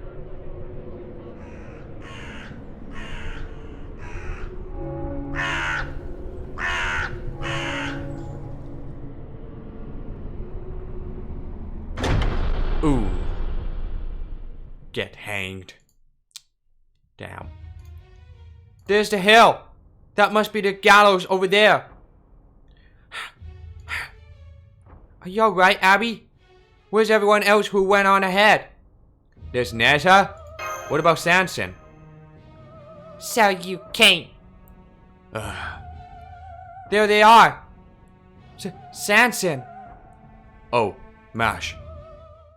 I'm afraid they've already been executed. We didn't make it.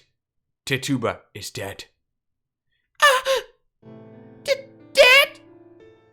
Don't look, Abby. It's better if...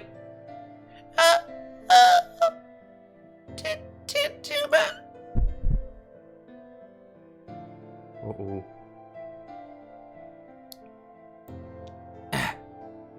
Sanson, how could you? Just like that. Is your heart a stone?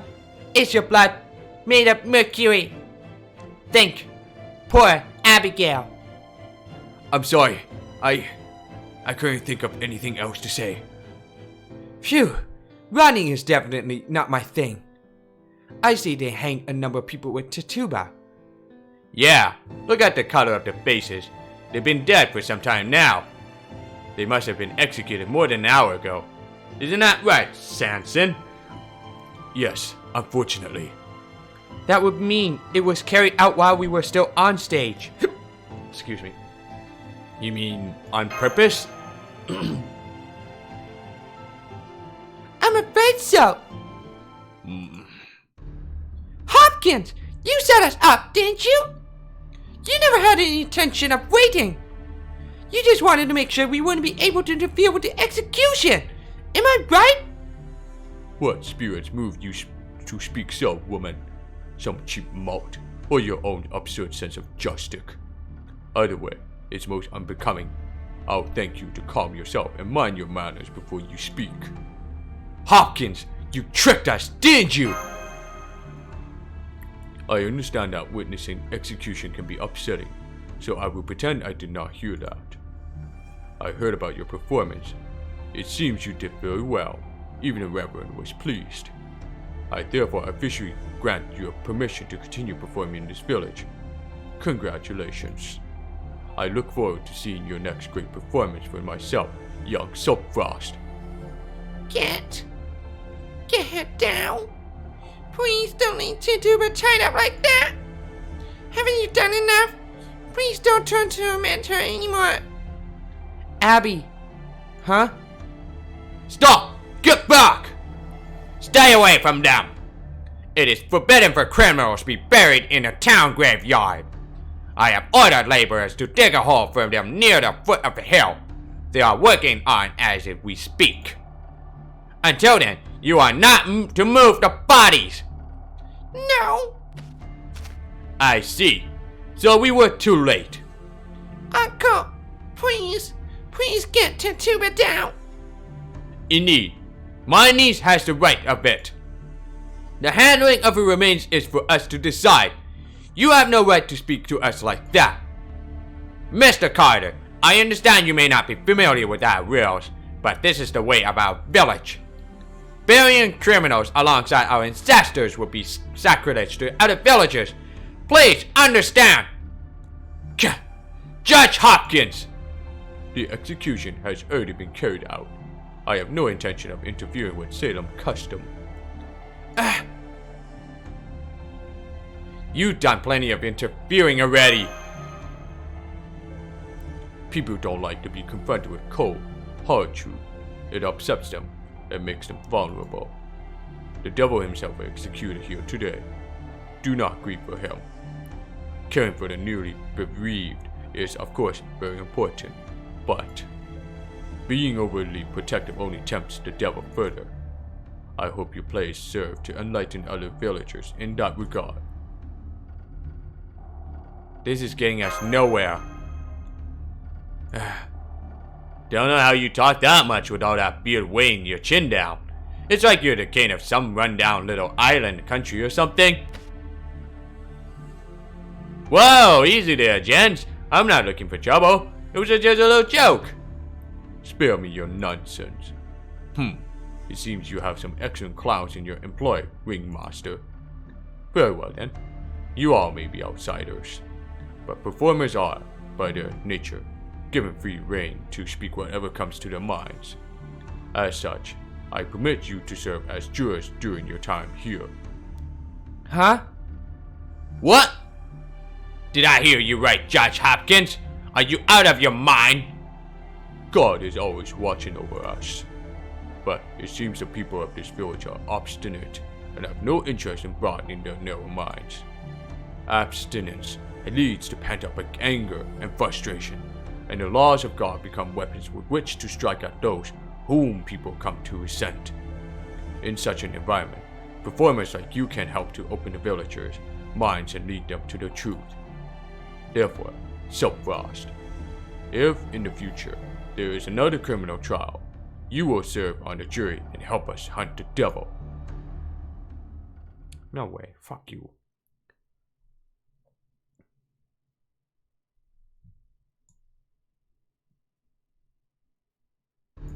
Some new world this is. It's still stuck in the Middle Ages. It's every bit as dark, close-minded, and pig-headed as what they're supposedly left behind. I cannot believe they kill so coldly. Even a monster would hear its praise, cries for mercy. What is it? that drives that man. The only way you could live up to his image of a bastard which find a general more is if you went around twirling that stupid mustache of his. I guess it just goes to show that sometimes a hard-working imitation can exceed a lazy, genuine article. Putting aside the question of whether it is done for good or evil means. So, what did you want to tell us, Medea? Senpai? I know a lot has happened since we got here, but currently our most pressing obligations are to restore communications with Chaldea, find out what's impeding our perception, and figure out what's going on with the Watalees. Sorry. Right! That's our best lead in finding the demon god pillar. Medea, would you mind picking up what you were trying to tell us before? Right. Thanks to the extra time I had, I managed to figure out what's cutting us off from Chaldea. It's tied directly to whatever it is that is interfering with our senses. I'll spare you the details and just get right to the conclusion. It isn't that we're being blocked from using our spirit forms. In fact, it's the opposite. We are bound by physical laws while in our spirit form. The spiritrons that form these temporary bodies are in abnormally excited state. But we're also always being provided with just enough magical energy to maintain these bodies. Let's see. To put it another way, it's as though our mirror images gain a physical form and continue doing things in the mirror world. But those forms can never leave the mirror world, and if the mirror were to break, we'd be shadow along with it. The Jade Emperor had one such toy. For real. I mean, at any rate, we can't contact Chaldea because our magical energy is only flowing in one direction. We're caught in the Magecraft system manifesting Salem, one that's lost all sense of itself. That explains it. So, it's like we are still in the middle of a ratio. That doesn't sound very stable. Now I gotcha. So our bodies aren't as strong as they should be because it's like we're stuck in this land. You're all, taking this surprisingly well. Hey, we know this is bad news, alright? Like, the thing we gotta worry about the most here is death. Here in Salem, our spirit urgents will disappear, right? Exactly. You catch on quick, your highness. The other hard-headed saints could learn a thing or two from you. I see.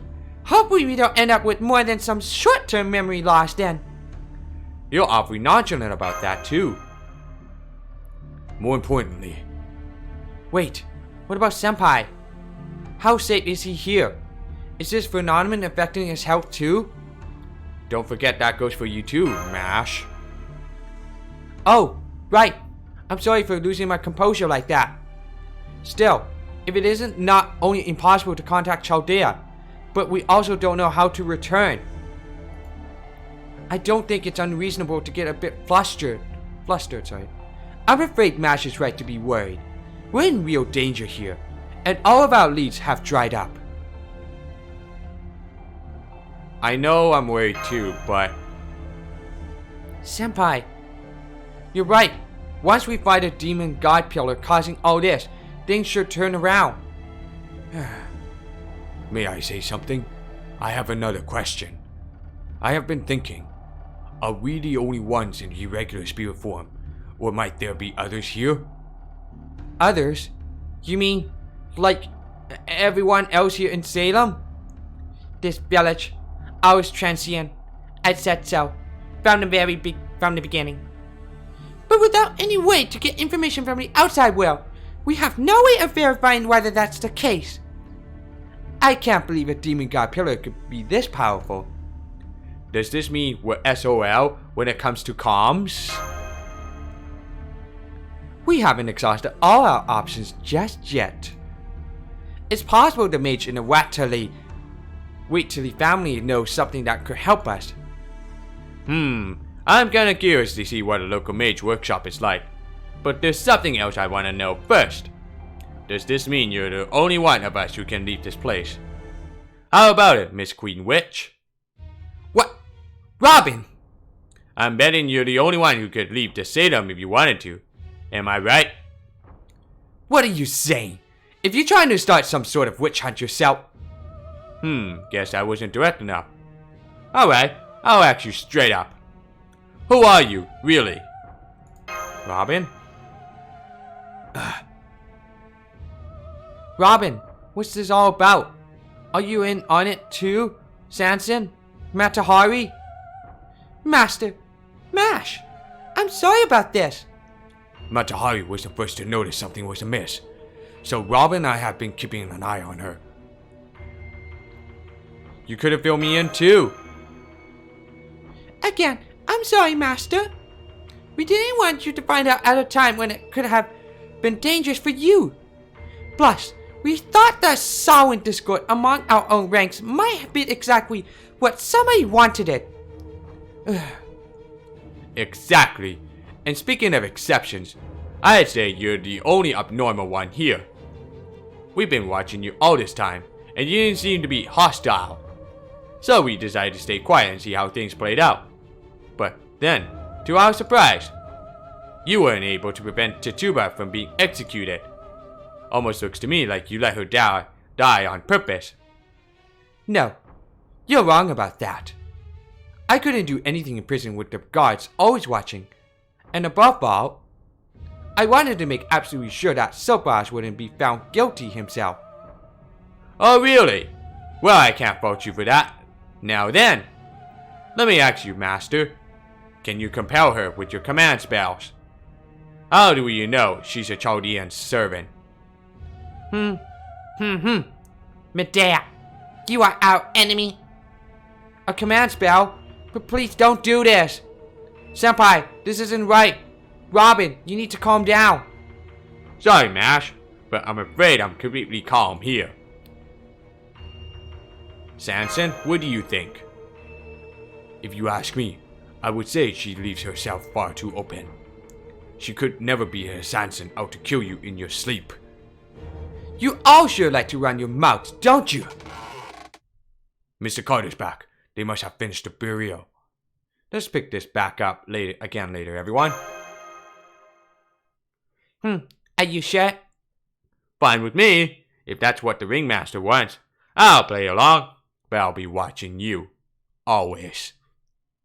Ew, creep. Robin, so depraved. Huh? Depraved? Abby went up to her room right after she got back. She seemed better than expected. Thank goodness. She behaved herself well while I was talking to the executioner too.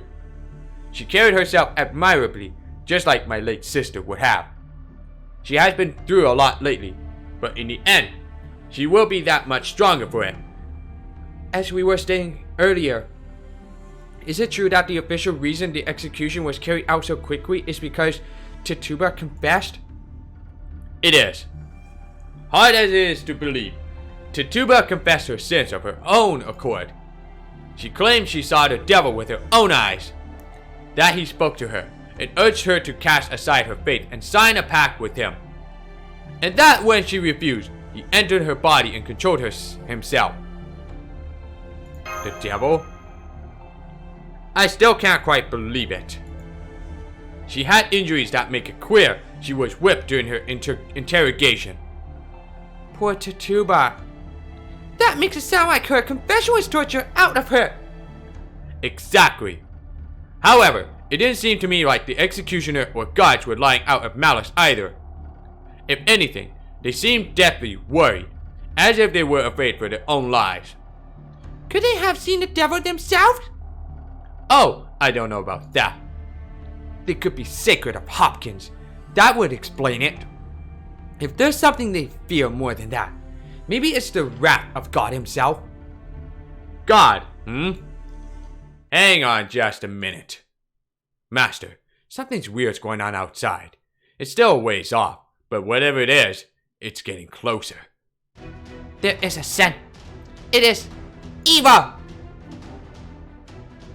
Medea, is this house safe? It will protect anyone who stays here, yes. But I can't vouch for the other houses. Someone's attacking us? Don't tell me it's the Indians! Mr. Carter, please stay here. Do not leave the house under any circumstances.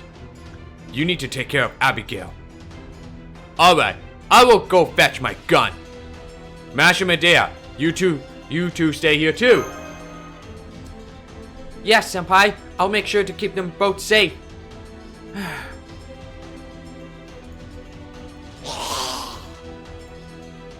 They're certainly taking their time. Where in the world did they come from? In fact, it doesn't seem as though they mean to attack us. At all. They don't even appear to be armed. The evil aura sus. The stench of death. You seem like you're doing better now that you've been able to take on your spirit form at least once, Neza. This body, granted to me by the Buddha and Taiji, Zenrin, my sense of smell, cannot be fooled. Whoa there, what the hell are those things? Oh man, tell me this isn't turning into a living dead kind of situation here. Man, Jodea really screwed up their choice of servants again.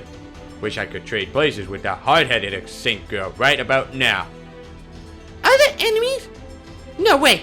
Those are the prisoners who were hanged at the gallows. We need to get rid of them before the villagers showed up.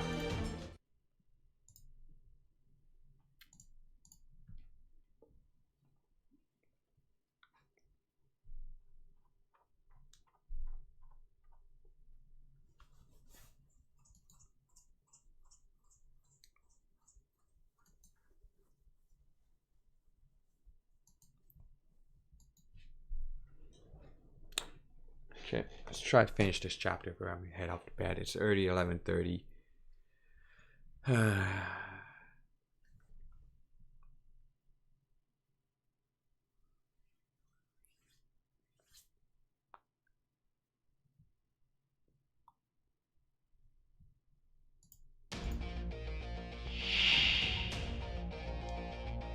Yeah. 赤いトゲは茨のごとくな。行くぜ。任せな。おうさ。いいわ。そらよ。苦しめ。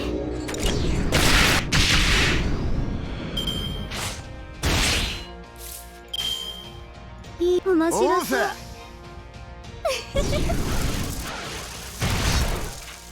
はっ。そらよ。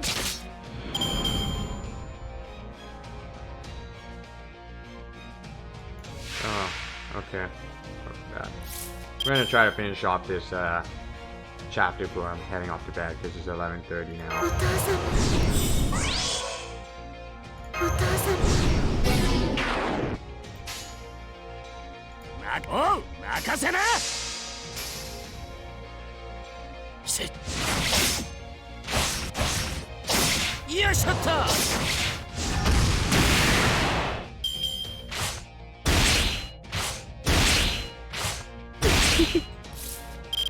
What the fuck? Come on. おう。行くぜ。おう、任せな。そら。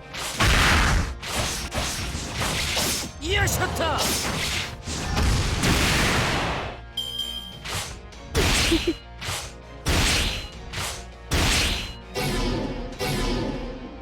They all get terrored. Nice. へえ。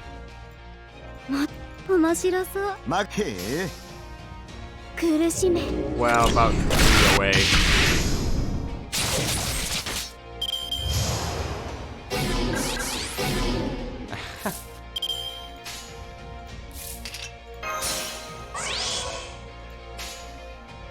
我は禁断の飛躍持ったよ。あげていこうか。 About 2 arrows left. イグナ・トゥフルトゥー君が我その真髄を宿す写しみとならんバラの眠りを超えいざ究極の門へと至らんクリボーライゾーム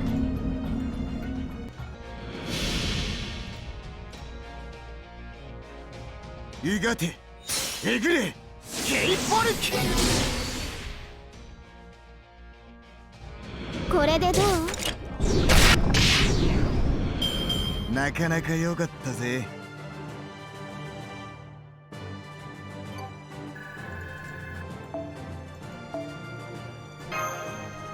on steak.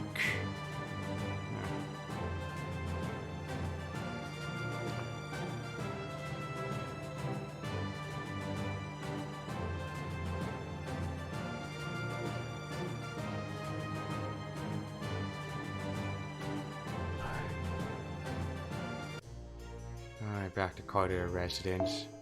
Oh boy. Oh yeah, it is.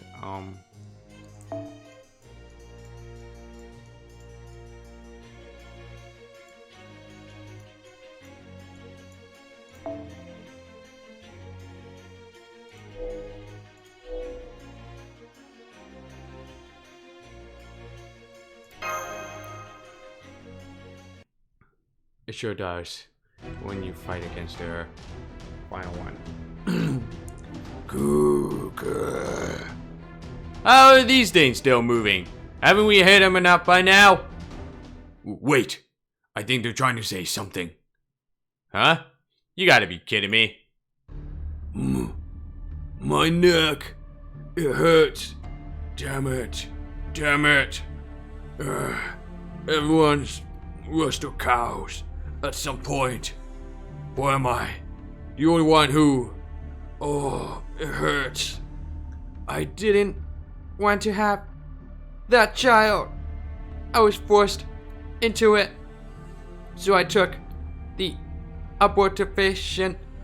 What else was I supposed to do?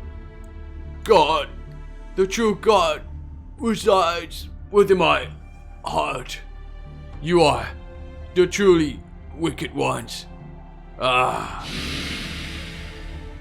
Okay. They just disintegrated.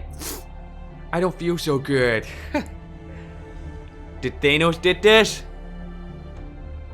Did we defeat them somehow? I cannot believe that the dead could speak of God. Those were corpses just now. I could have sworn they were. Their blood was cold and as congealed as wet earth. Their muscle was still and rigid. And yet, they still possessed consciousness. Did we just kill living people? Sanson! Sanson! Get a hold of yourself! This isn't like you! Don't tell me the incarnation has affected your mind as well! Be wary. This is not over yet. Yet over. The evil aura remains. Those were gunshots. Damn it! They came around the back of the house. Did we screw up leaving Medea behind?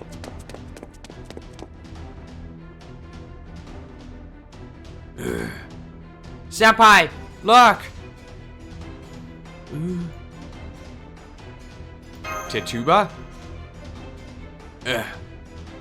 So, you can see her too, Silk Frost. Isn't that Tituba?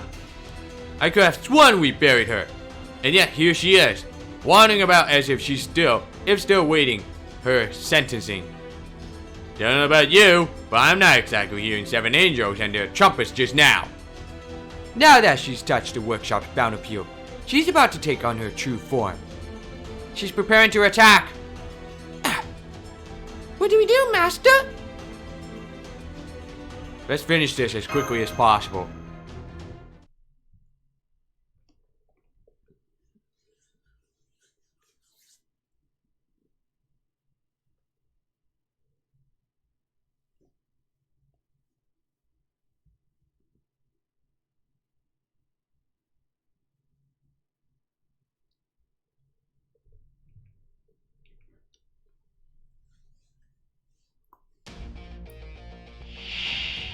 慌てない慌てない。呪ステータスアッ文噛むからね。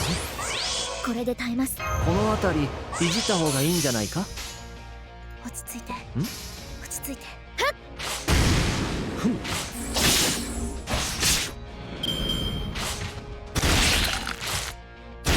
Oh, fuck you with that random crits. 了解した。行儀の悪い。打ち抜く。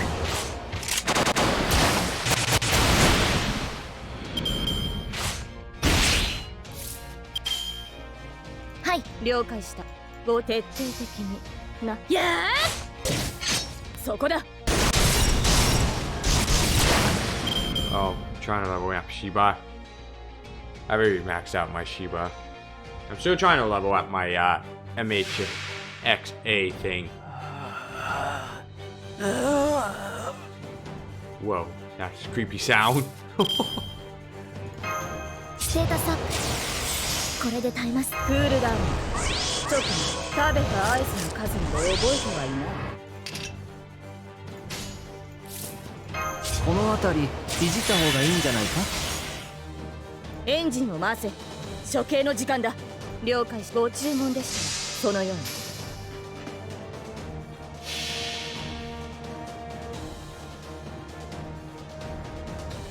公爵な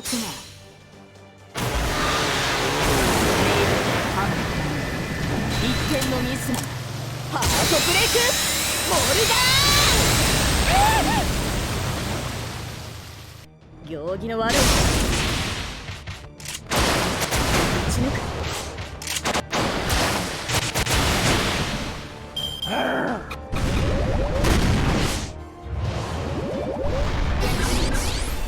Okay.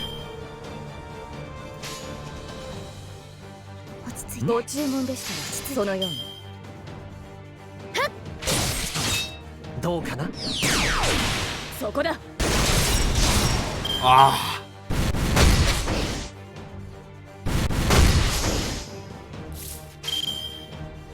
了解。おの押し切ります。どうかな。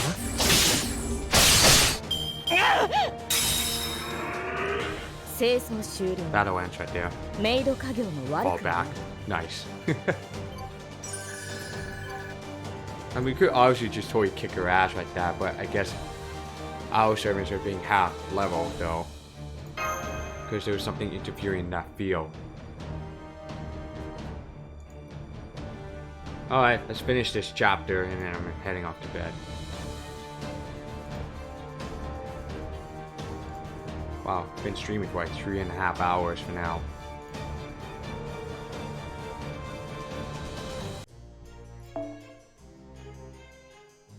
That would be Cersei.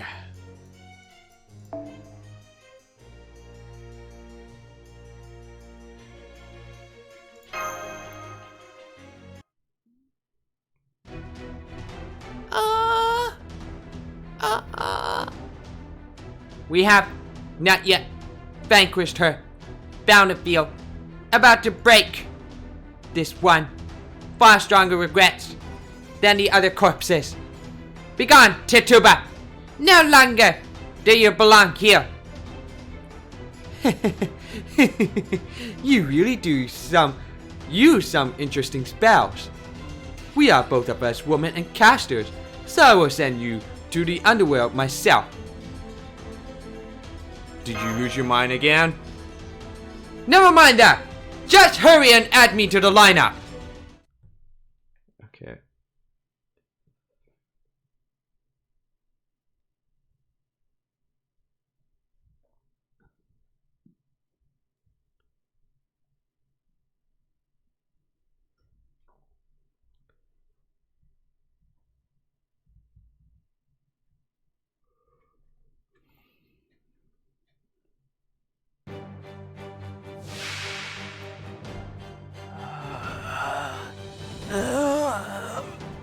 Damn. 掃除炊事 Sounds 生 like 活。 zombie right there. 好きなものを選べ。お任せ。夢のように片付け倒れません。クールダウン。ちょっと待って。徹底了解した。どうかな。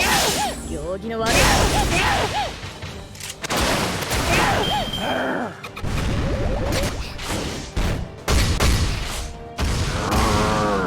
Oh man. Calm down. 了解。お望みご注のまま文でますそのように。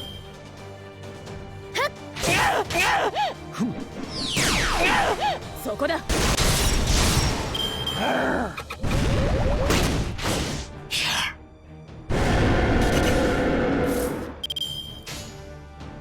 了解。ご注文了解。押し切ります。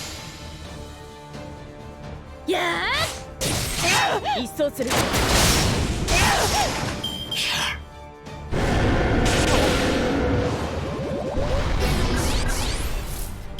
べたアイスの数も覚えてはいない。この辺りいじった方がいいんじゃないか。エンジンを回せ。ゴーチ了解した。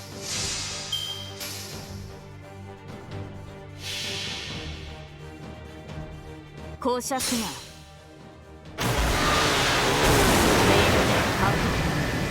一点のミスなハートブレイクモルガーン、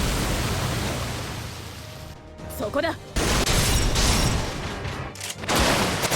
れが夏のお手伝いさんだ。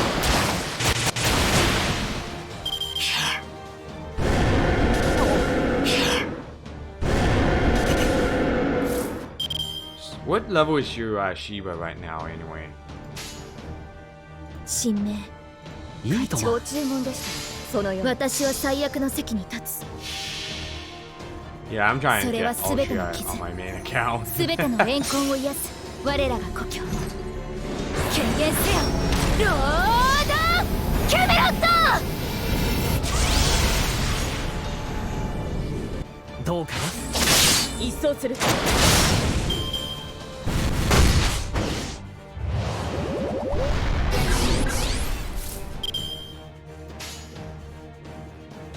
王の話をするとしよう。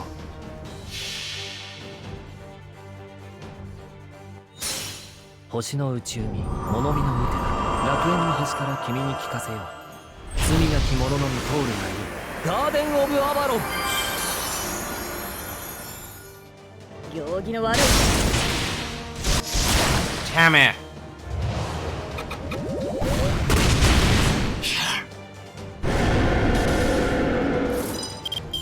Oh, he's done. 了解した。了解した。行儀の悪い。これが夏のお手伝いさんだ。またのお越しをお客様ども。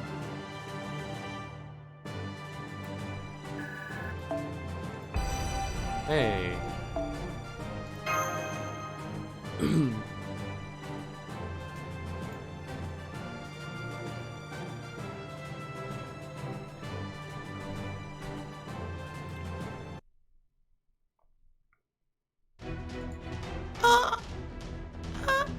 Happy girl.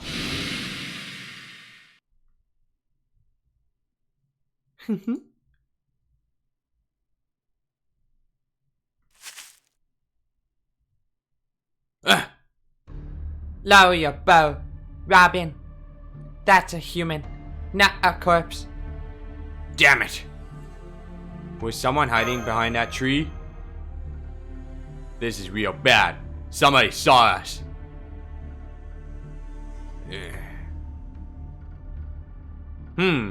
Isn't that Absalom? I don't believe I saw him during the play. Who is he? He lives here in Salem as well. I barely see him out and about, but unless I am very much mistaken. That was Absalom Watley, the head of the Watley family, and Lavinia's grandfather. I see. So that's Salem's resident alchemist, eh?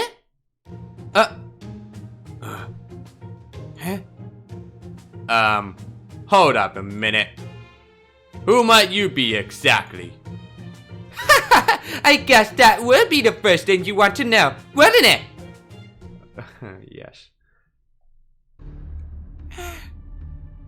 Tituba. Alright, guess I'm gonna have to end that stream. I'm going to bed now. 11:40. Been streaming 3 hours and 40 minutes. Damn. After that long story of talk.